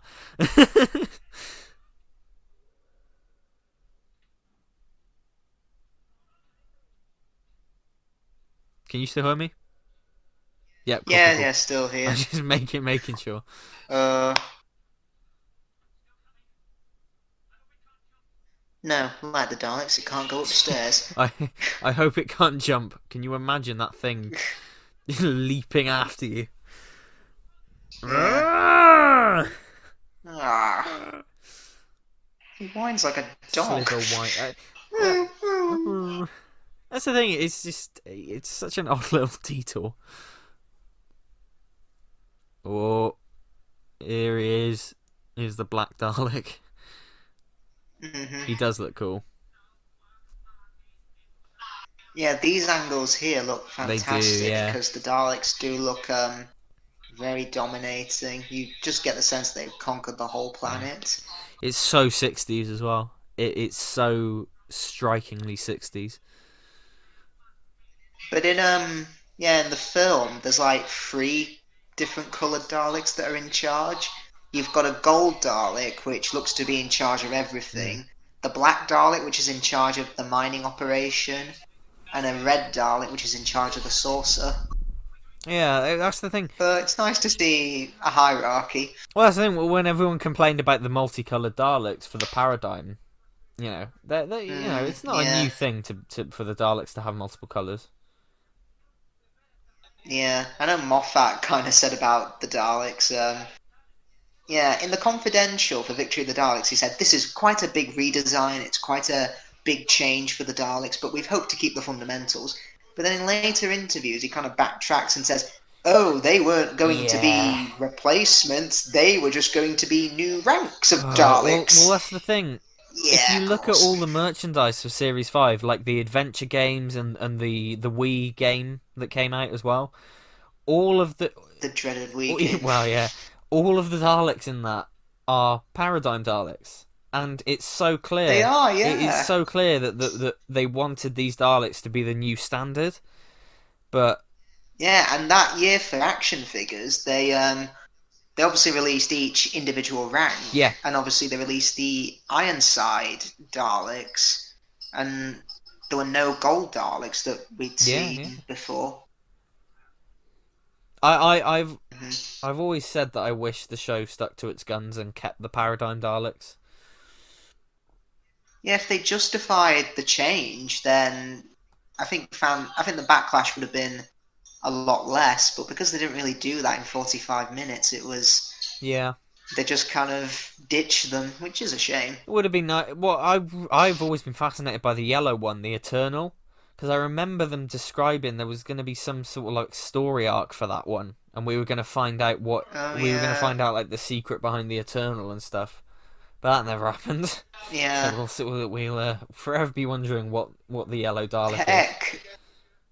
Victory of the Daleks is the only television appearance, anyway, of the Orange Scientist Dalek. Oh, I know Doctor Who magazine dubbed that the Baked Bean Dalek. Yeah. It's a shame that those Daleks are just... They've got to be in some warehouse somewhere, some storage room collecting dust, because they were never used again apart from in brief appearances.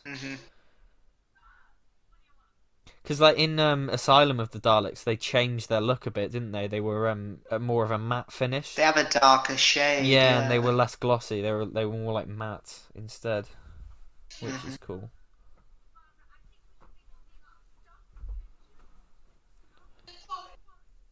Because I remember hearing a load of stories that they were built too high, and they were like towering over. They were like towering over Matt Smith, and they had to shorten them down because Matt Smith was Well, the gold so short. in 2005, apparently the gold Dalek that we see in Dalek apparently was made to reach Billy Piper's eye line. Yeah, yeah.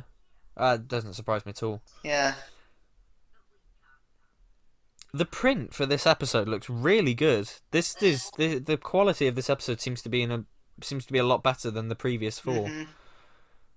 I guess this must be in better. That's true. Yeah. Yeah, I guess this one must be in better condition or something because it looks a lot sharper than the previous 4. I'm curious to see how they do the 60s episodes for Blu-ray. Well, yeah, that's the thing. Oh, Mm-hmm. sorry, just knocked my mic. Yeah. Well, that's the thing because obviously the original tapes don't exist anymore, and all we've got is film recordings. So I guess they're gonna scan the film recordings in. Yeah. But I'm kind of like, if you scan the film recordings in, won't that sort of show up some of the flaws in the way that it's been telerecorded? Like, I feel like I don't know. I guess there are ways it can be done, but yeah. I'm sure they'll work it out because they said a few years ago, Doctor Who on Blu-ray will never happen. Exactly. And look where we are now. I mean, obviously, when film stuff exists, they integrate that in native high definition, which would be cool. But these episodes could look even better if those original videotapes existed. But that is not to be. I do like these 2 women here because, they make clothes for the slaves and the Daleks give them food in return. Yeah. And obviously when they turn over Barbara and Jenny, they get more food. They're not bad people, they're just trying to survive in a horrible situation. Yeah, I was going to say I like how it explores some of the sort of morality of that, and it's not that, like you say, they're not bad, it's just they're doing what they have to do to survive. It's a cool thing to touch on for this, I think. It's really good stuff.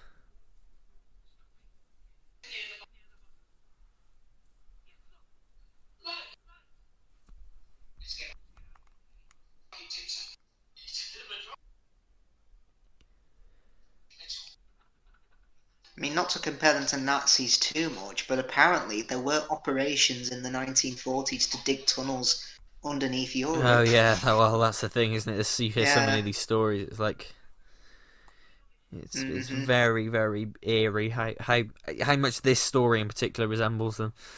Because remember, folks, Daleks are meant to be space Nazis. Yeah. I mean, Doctor Who was political, but it was always in the background. Now, if you don't mind, I'm going to go watch The Sunmakers, which opens with a guy trying to commit suicide because he can't pay the taxes. There is no political statement there at all. I'm off to watch The Curse of Peladon, which totally isn't about leaving the EU and joining the EU. I mean, I was watching The Monster of Peladon the other day, and that scene in episode 3 where Sarah Jane says, "There's nothing only about being a woman, Your Majesty. Us women don't let men push us around. Just you jolly well let them know that you're in charge." Oh, if that was Yaz saying that, if that certain corners of the internet would, certain man babies who've never touched a girl in their lives will feel very insecure. It reminds me of that. I don't know if you've ever seen the MASH report, but it reminds me when Jodie Whittaker was announced, and the MASH report did this sketch where it's like, "Oh, we're going to speak to a Doctor Who fan now who is concerned about the casting," and it just cuts to this guy in glasses who's like, "Well, I've never been so scared in my life watching Doctor Who, not because of the monsters, but I thought that the Doctor might come out of the TV screen and strike up a conversation with me." I know, it's some people need some perspective. I mean, if you don't like the Chibnall era, that's absolutely fine. And if you say I'm not watching till even if you say I'm not watching till we get a new showrunner or a new Doctor, then Yeah. perfectly fine. You just accept this era's not for you, and Doctor Who again will reinvent itself in another few And years. move on with your life. Yeah. It's just that's the thing, isn't it? It's just I don't know. I have my problems with the current era. I don't think it's perfect. For the most part, I enjoy it, but I think there are a lot of flaws. But it's not Yeah. like I'm gonna. I don't spend all of my time on the internet outraged about how it's the death of Hmm. Doctor Who and how it'll never recover and how And how white men are being displaced, yeah and all the black people are diversity hires because um, I need to question how they got cast if they have a different skin colour to yeah me. yeah. I mean, one of the most ridiculous ones I saw was I can't remember what episode it was, but it was an episode where Graham like desperately needed the toilet. And I remember there was a video I found, and it was like I think it was a certain Mister BT, but Hmm. he was like going on about how the episode was making fun of white men, and it was trying to get the viewer to hate white men because they all need the toilet or something. It was so bizarre, like I think. so triggered about it. I mean, I got into a convers. This was back in February. I posted a meme on the Doctor Who TARDIS posting page on Yeah, Facebook, and it's that scene from The Principal and the Pauper, the Simpsons episode, where Skinner goes, "I'm an imposter. That man is the real Seymour Skinner." It was after Fugitive of the Jadoon came out, and I had Jodie Whittaker's Doctor say, "I'm an imposter. That woman is the real 13th Doctor," and it was Joe Martin's yeah, Doctor, yeah, and this guy commented saying, "Would you like to chat about the new Doctor?" And I said, "Yeah, sure." And I went in thinking, "Oh, cool. Is this going to be like a where does this Doctor fit in the yeah. canon?" And about 2 minutes in, the guy started ranting, "Oh, I don't like the new era of Doctor Who because of all the identity Oh politics. I mean, God. did you see it takes you away? The way they treat that single father is just terrible, and every villain is a white man." Oh, it's I just. felt like it was in a Discord chat, and I just felt like hanging up. But I thought, no, if I hang up, it means he Well, that's the wins. thing. You don't know what to do because you don't want to engage with them, but it's like, oh dear. Yeah, I just tried to grin and bear it and Yeah. be like, oh god, let's just get this over with. And then when the Timeless Children came out, he said, Do you want another call?" And I was like, "No, thank you, I'm too busy." Oh God, can you imagine? He even said. He even said, "Oh, I don't watch the new series anymore, but when I saw the news, I felt I had to watch it, and I'm not going to watch the Timeless Children, whatever they reveal." Well, Oh the Christ! biggest surprise of the year for me, like, we've had coronavirus, we've had all this nonsense.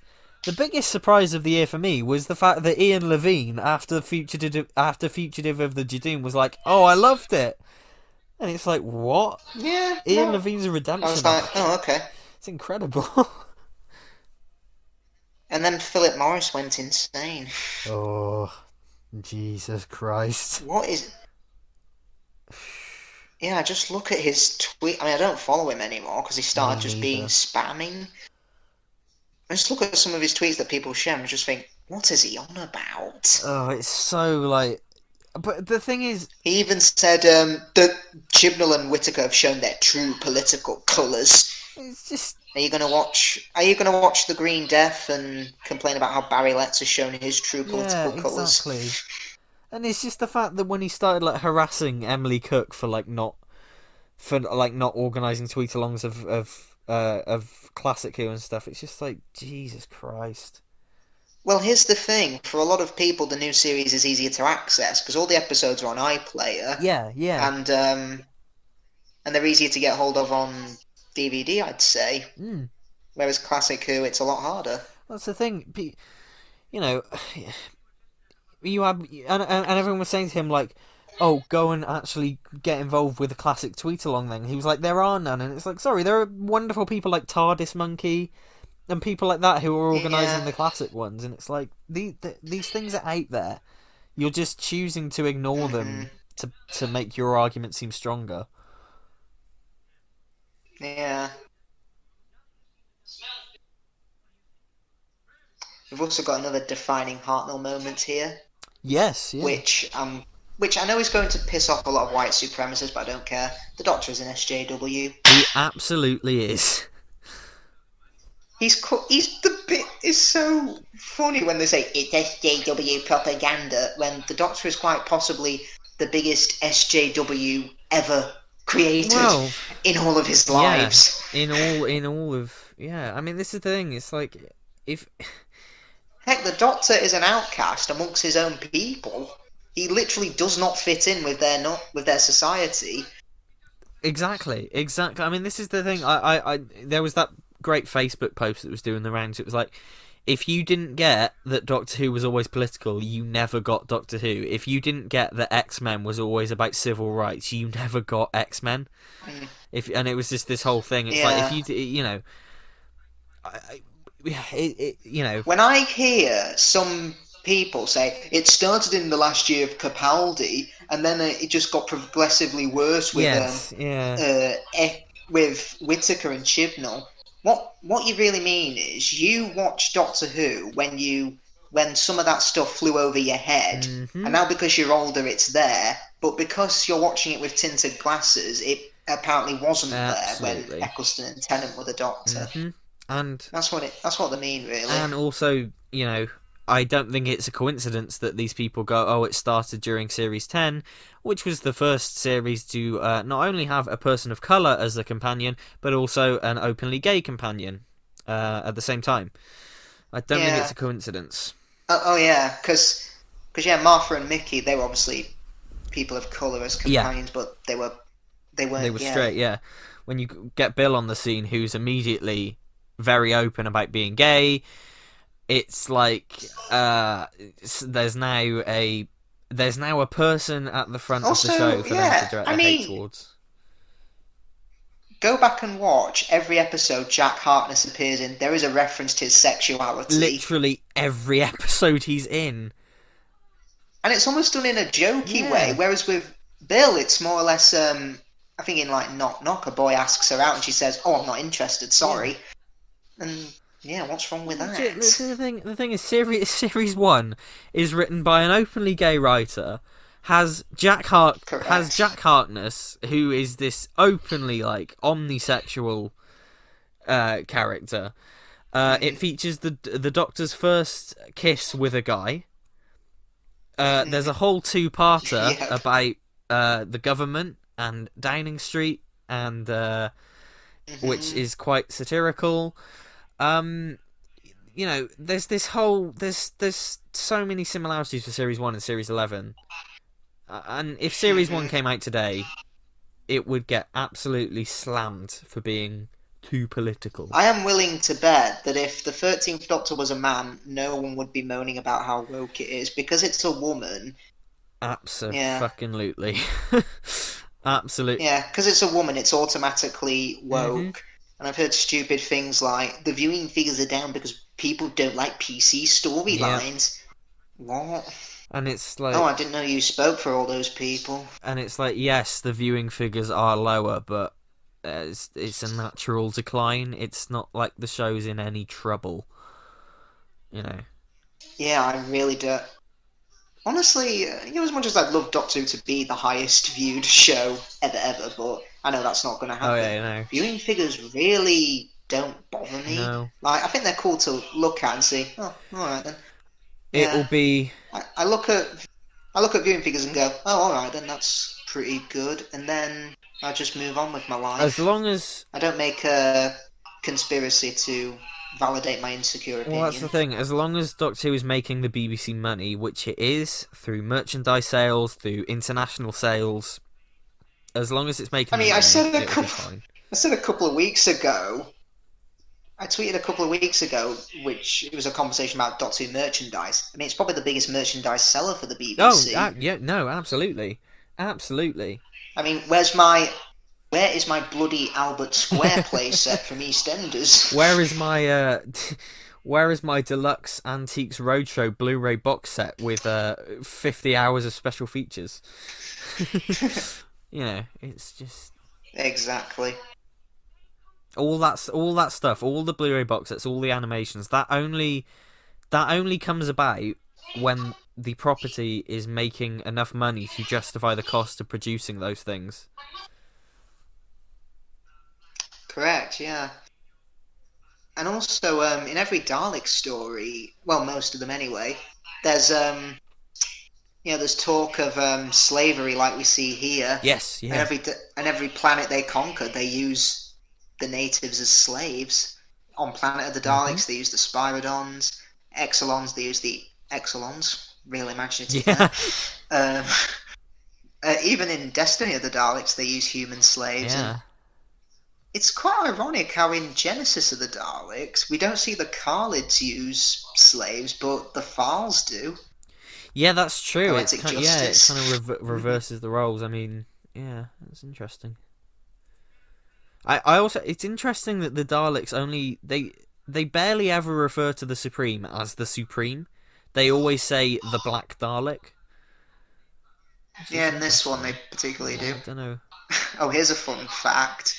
Apparently, according to the Dalek book that was released in the 60s, Daleks can't see the colour red. Why? Apparently, it wasn't registered in their eyesight or something. So, whenever the Supreme Dalek spoke in the Stolen Earth, they'd all be looking around going, well, who said that? They'd all be going, ooh, what's that? It's like, well, to be fair, in the new series, they always have it so that they can only see blue, can't they? So they have that blue filter on the eye, which is odd. And then in Remembrance, it's green, right? And it's weird how their plan is to pilot the Earth through space. Yeah. It's completely bonkers, but well. Yeah, because this is then referenced in Stolen Earth, isn't it? Because the Doctor goes like, "Oh, the Daleks tried to move the Earth once before, a long time ago." Well, actually, says someone. He doesn't refer to them someone. as the Yeah, Daleks. yeah. That's it. Yeah. But I remember the Doctor Who website. They used to do like a trivia on each episode, and the Stolen Earth, for that line, they said the Doctor could be referring to the Dalek invasion of Earth or Trial of a Time Lord, when the Time Lords moved Earth and renamed it Ravalox. Yes, yeah. Oh god, yeah, that hadn't even come to my mind. Yeah. I miss that Doctor Who website so much. Oh, the trailer maker. It was so good. No. And just like the the aesthetic it'd have and everything, like the classic series little pages and stuff that would have so much information on the classic era and everything. It was just such a wealth of information. Well, it's still there. Yeah, it's still there, but it's still there. Yeah, you can. It's not as. But even then, on my computer, it says this web page is archived and it's no longer updated. It's sad. I used to love that website. And like the Dalek game and stuff. Is Attack of the Grass up there? That pissed me off. Oh yeah. It might be. Yeah, because I don't know. Did it? It took me so long in Attack of the Grass for the Doctor to say, because obviously there were two endings to it. There was one where he said, "You're not good enough yet. Maybe give another go," and then he'd finally say, "You were amazing."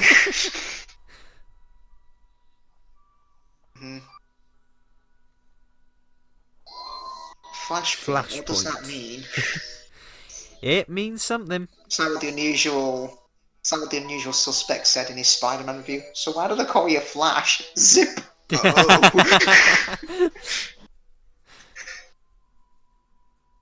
Though, funnily enough, episode 6 of this story, which is coming up, was broadcast on Boxing Day. So this was the closest they got to a Doctor Who Christmas special. Well, yeah. I mean, it was a year. It was a year later. We had Feast of Stephen, wasn't it? So. I remember Doctor Who magazine in 2011. They did like a festive pudding-ometer feature. Like, hear me out. They took episodes that were broadcast around Christmas time, and analysed them to see how festive they were. Yeah, that's a fun idea. And they said of the first Dalek story, "Let's take a look, shall we? The rules had to be it needed to be broadcast between Christmas Eve and New Year's Day Yeah. in order to class as being a festive episode. They got the Daleks episode 2. Here we are, Doctor Who's first festive special in the festive week. Now let's see, we've got the first appearance of the Daleks, dying of radiation poisoning, going through a haunted forest, and thunderclapping. Not very festive, is Merry it? Christmas, everyone. They said with this one, because it was broadcast on Boxing Day, I mean, it's not very festive leading a revolution against the Daleks, but I suppose you'll be crying into your turkey sandwiches when Susan leaves. There you go. It's, The Enemy of the World, which was broadcast like 30th of December 67, that got like 1 festive puddingometer. It was out of 5. 5 being the most festive. It got number 1 because it said, and episode 2 ends with an entire town getting burnt alive by a volcano. fun for all the family. Ho. Fun for all the family at Christmas time. Yeah. But that feature's pretty interesting because it got me thinking about Doctor Who stories that aren't about Christmas, but they get you in that festive mood. Yeah. The ones that come to mind for me are definitely the Haunts of Nymon. Really? Yeah, I can see that. I can definitely see that. But it's just, I've seen so many pantomimes, and yeah, it's practically a pantomime. I mean, it's Soldied is a pantomime villain. the Ribos operation or the Rebos operation is quite because there's a lot of that snow sort of imagery to it. Yeah, definitely. I'm trying to think of any others now. Actually, 10th Planet, I guess, just because of the snow again. Well, it is set in December. That's true. Yeah. Yeah, I'm trying to think of others as well. Probably. Oh, it's hard. Maybe Black Orchid. Yeah, I mean, yeah. So it's just got quite a quaint feel to it. I agree. It's got that kind of old. So, yeah, I agree there. I mean, this is the thing. We're going into October, obviously, so it's kind of relevant. I'm honestly shocked we've never had like an outright Doctor Who Halloween special. Yeah, but obviously, if you want scary Doctor Who, the Philip Hinchcliffe era is your first port of yeah, call. absolutely. There's there are plenty of Doctor Who stories to watch around Halloween, like the Brain and Morbius, very Frankenstein, obviously State of Decay is like Dracula. But it's I'm kind of shocked that we've never had like a Doctor Who story set on Halloween, like that's an outright Halloween special. That's true. Yeah, such a shame because they only see. I think it's because Christmas everyone's more inside, whereas Halloween a lot more people go out. That's true. Well, not this year. But yeah, no, I'd love to see that. I said it on Twitter the other day, like an anthology, like Treehouse of Horror style one, where the Doctor and her companions are like kind of like telling scary stories and stuff. I dig it. I'd love to see that. Doctor Who doing The Shining. Yeah. The Doctor's gone. They're all in the TARDIS and stranded. The Doctor's gone mad. Don't worry, Graham. I can use my shinning to call me mate from Sheffield. I can't remember his name. Uh-oh, Ryan's in trouble. I'm going to rescue the lot of you. Well, funnily enough, in Treehouse of Horror 5, you've got Homer using the toaster as a time machine. Yeah. And he keeps messing up the future. I wish I hadn't killed that fish. Oh, that's probably my favourite Treehouse of Horror, I think. Treehouse of Horror 5. Definitely, yeah. It's incredible. Foolish Earthling, totally unprepared for the effects of time travel. This is indeed a That was disturbing my universe. reaction. That was my reaction when I saw man babies react to a female Doctor. Foolish Earthling, totally unprepared for a female Doctor. I mean, speaking of a female Doctor, Barbara is very Doctor-like in this scene. Yeah, She's I like how she's using her skills as a history teacher to trick the Daleks. yeah, Funnily enough, they fall for it because she's about to say, this. And the Dalek says, "Attention, mobilize defense forces." yeah. She's great, and she's like taking. Jacqueline Hill's fantastic here. She is taking control. She's brilliant. hmm I'm not.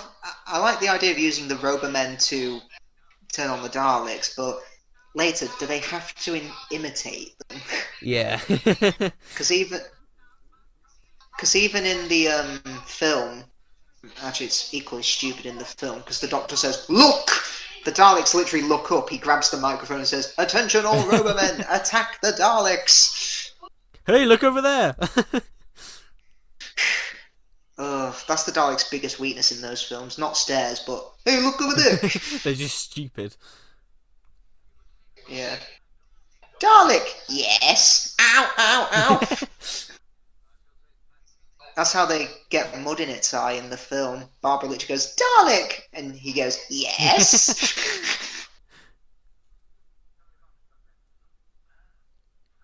The subject of Doctor Who movies. Do you remember that canine thing that was supposed to come out in 2017?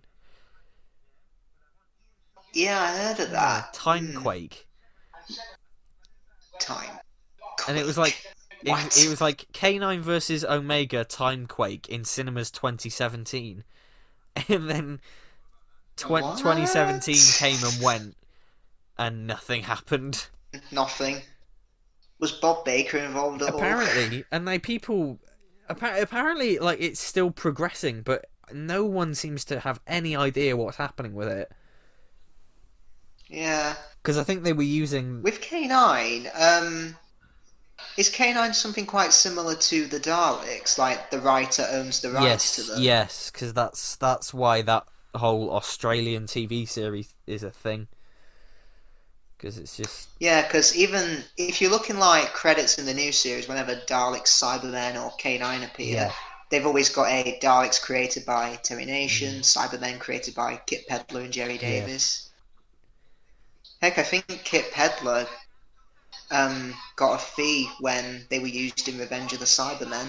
I think so. Yeah, well, yeah, because I think it's one of those things where it's the legalities surrounding those characters are kind of odd in a way. Well, Johnny Byrne, who created Nyssa for the Keeper of Traken, he got a fee every time she was used as a companion. Oh God, really? Oh, fair enough. Yeah. I wonder if that pissed off the finances. Does that include Big Finish then, as well, or is that just? Hey, I mean, it might do, because I know he's not with us anymore. Might go to his estate, I'm not too sure. When did he pass away? Because Big Finish was obviously 2008? Yeah, so they were still using Nyssa in Big Finish stories, like, from the earliest days. So I wonder if he got anything.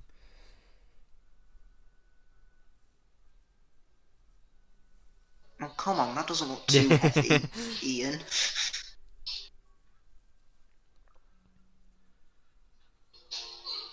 Well, it's better than the film when all they have to do is take some wooden planks down, which opens up an old mine shaft.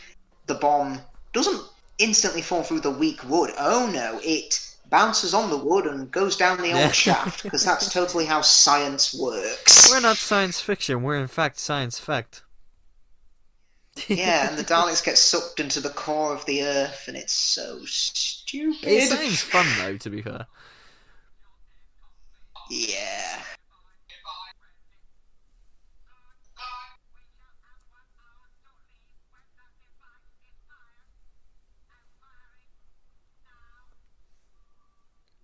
I like those model Daleks there. Jimmy a model. Yeah. Jimmy a model.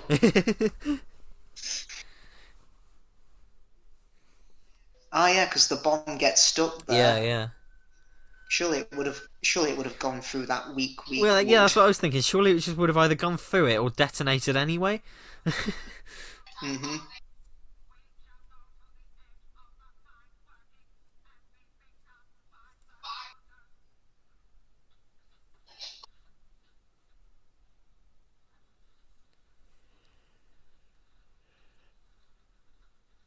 Right, the Dalek here clearly looks at the Doctor and doesn't say Yeah. anything. It's Yeah. there. It is. And I like that Hart. I mean, even the Yeah. Doctor looks a bit confused. Like, you just Hartnell saw just me. sort of looks Alright. to his right and goes, "Oh, oh," it's just so. Oh, that's funny. I'm surprised the eye didn't get hit on the set, because it was right there. Like, Yeah.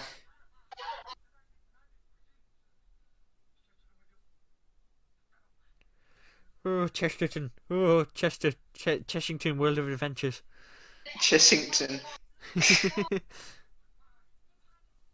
Was that Hartnell getting the surname wrong, or was it just like a recurring The thing joke? is, I think it started off as him getting the surname wrong, and then I think it would get written in as a recurring gag.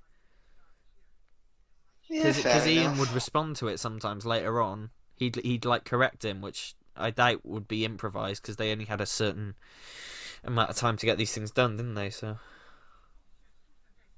Yeah, it was literally a 9 to 5.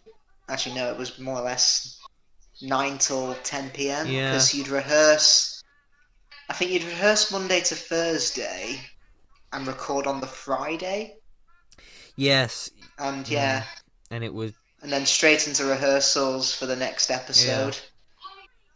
Or you do, and obviously as Doctor Who picked up more location filming during this period, pre-filming was then done at the weekend. yeah.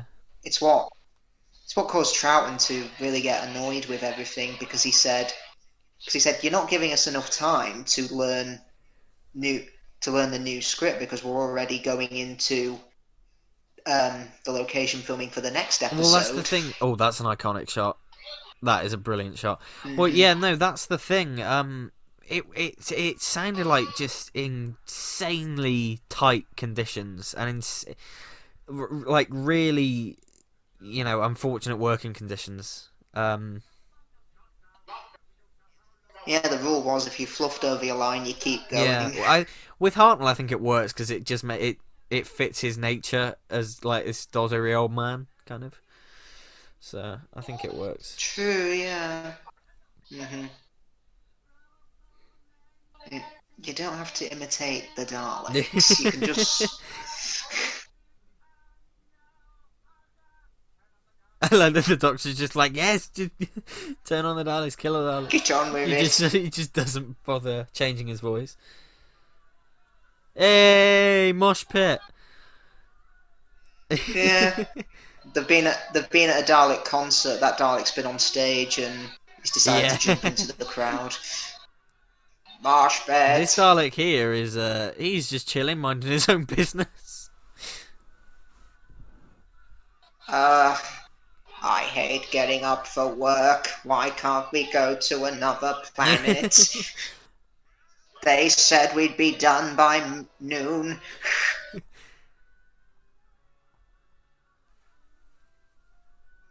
Yeah, the weird thing is in the film, the Roboman revolution is just taken down like that. Because they say, turn on the Daleks and kill them, but the Daleks immediately kill them all, and they still carry on with the plan. It's only when they get sucked into the Earth's core, just go with it,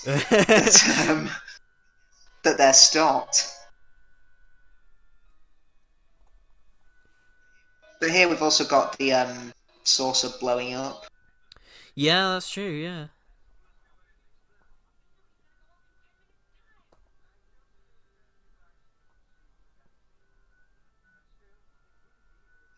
Though I wonder, if they did succeed in blowing out the Earth's core, wouldn't the horrible green slime from Inferno come to the surface and turn everyone into primals? Well, yeah, that's it. Well, sequel to Dalek Invasion of Earth. Yeah, Susan and David are married, but everything else is completely screwed. Also, the Earth got destroyed in Inferno, so... Oh, God. Yeah. That was quite cool. That was the sort of cross-cutting effect there. Yeah. That's probably Yeah, I was going to say, footage. it's stock footage of an explosion!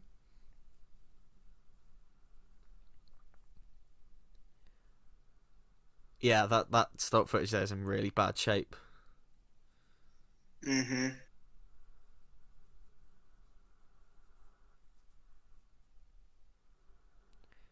Jesus Christ! They got away from that. They were lucky to very quickly. It's like Hiroshima or something.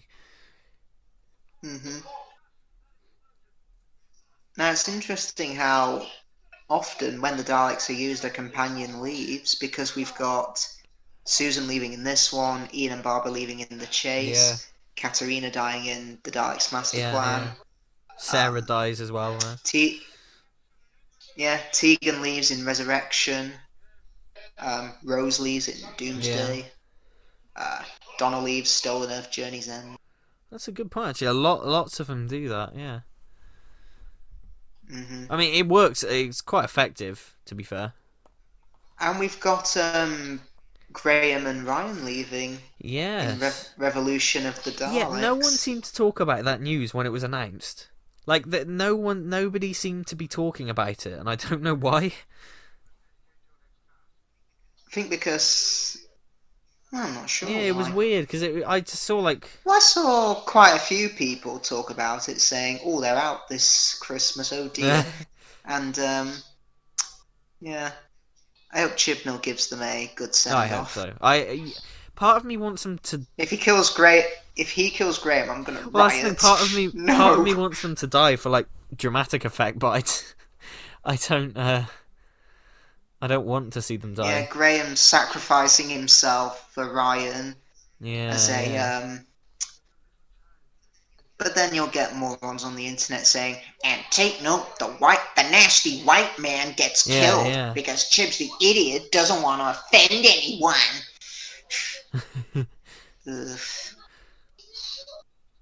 I love this scene between these two. It's when he calls her like a little monkey. It's adorable. It's so it's such a well performed scene. It's really well done. Plus, there's a really nice scene in the next story, The Rescue, when the Doctor says, "Oh, Susan, go and check the." But then he realizes she's not there anymore. Yeah.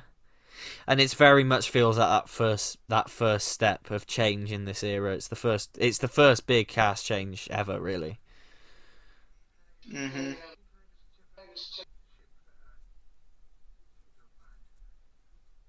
What's more heartbreaking is he leaves her all alone with no shoe. He just nicks her shoe and just buggers off. Take it to remember. Yeah.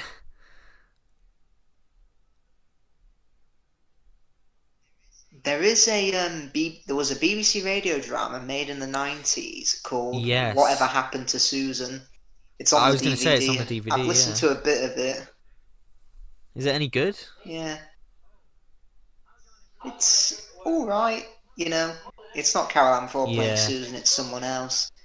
I think it's basically Susan saying, "Oh yes, I did see the Doctor again, but he looked really different, and he had so many weird new companions, including one in a kilt," something like that.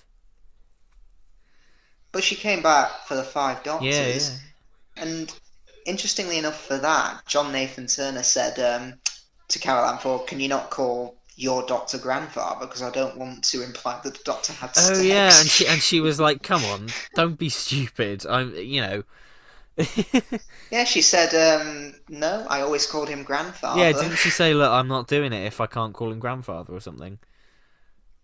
I think so, yeah. That's so stupid.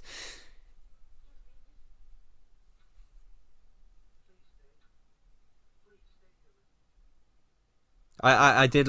I mean, just because he's got a granddaughter, that doesn't mean he had sex. We don't know how Time Lords reproduce. Who knows? Looms. # looms. I mean, I've listened to the audio. It's called An Earthly Child, and it's a McGann audio, and it's about McGann visiting Susan again, and it's good. It's really good, and she's got a son and stuff. It's good. I mean, I haven't listened to it in a few years. I think it's set between like series 3 and 4 of the EDAs. But yeah, it's really good. I definitely recommend that if you get a chance to listen to it, because Carol Ann Ford's in it and everything, and she works really well with Paul McGann. There's a really lovely bit where, Yeah. because it's kind of a bit hectic, and there's a really lovely bit where they see each other again, and they're just like, it's really nice to see you again. It's nice. Revealing the Doctor had a granddaughter to new series fans is probably really surprising, because, they imagine the Doctor as a young, fit, hottie Yeah. David Tennant, who could never possibly be a Well, granddad. that's the thing, isn't it? It's like, it's a big revelation for some people. But that was at the inception of the show. I mean, there's some people who think Eccleston was the first Doctor. Yeah. No. I like that we don't see him telling Ian and Barbara that he's going to leave her. I like that it's all off screen. True, yeah. They don't interfere either. And we just pick up, at the end of that scene. Mm-hmm.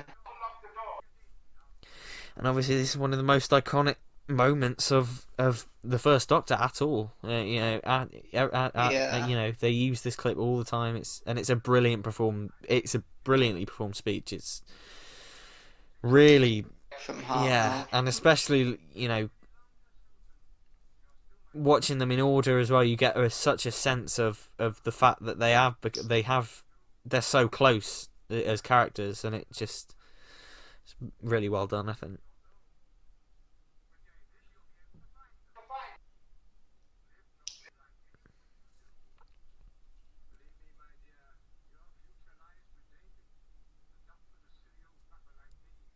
Apparently the actor who played David got a bit of hate, saying you took the Doctor's companion from him. Yeah, I've heard that too. Yeah. Yeah, it's this scene that makes me wish we still had that scene from the massacre where he's alone in the TARDIS and he goes, they're all gone. I wish we still had that. Because the way he performs this is brilliant. And even considers... And the weird thing is, it's after when Stephen says, I'm done with you, Doctor. Yes, yeah. And it's the Doctor considers, if no one wants to travel with me, maybe I should go home. I love this little tune here. It's really unique. Yeah, it's not what you really hear quite on Doctor Who, but emotional it fits too. well for Susan, and yeah, she's still only got one shoe on. It's quite childlike, isn't it? Yeah. It works really well. It's quite similar to when Tegan leaves in Resurrection of the Daleks. Yeah, yeah.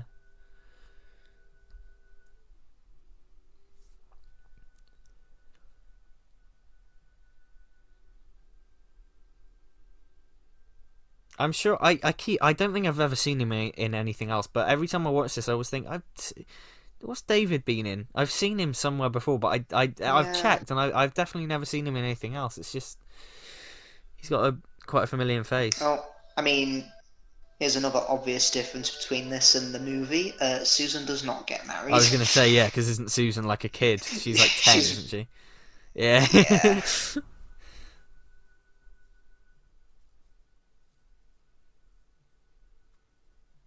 I mean, at least her exit is actually planned and written in properly, unlike in season 3, where most of the companions just at the end of a story just go, "Oh, I'm staying, bye."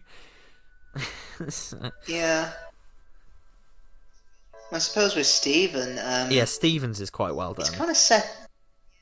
Yeah, because he in season 3 kind of becomes the lead of the show. He does, yeah, because that was when Hartnell was really sort of. Yeah.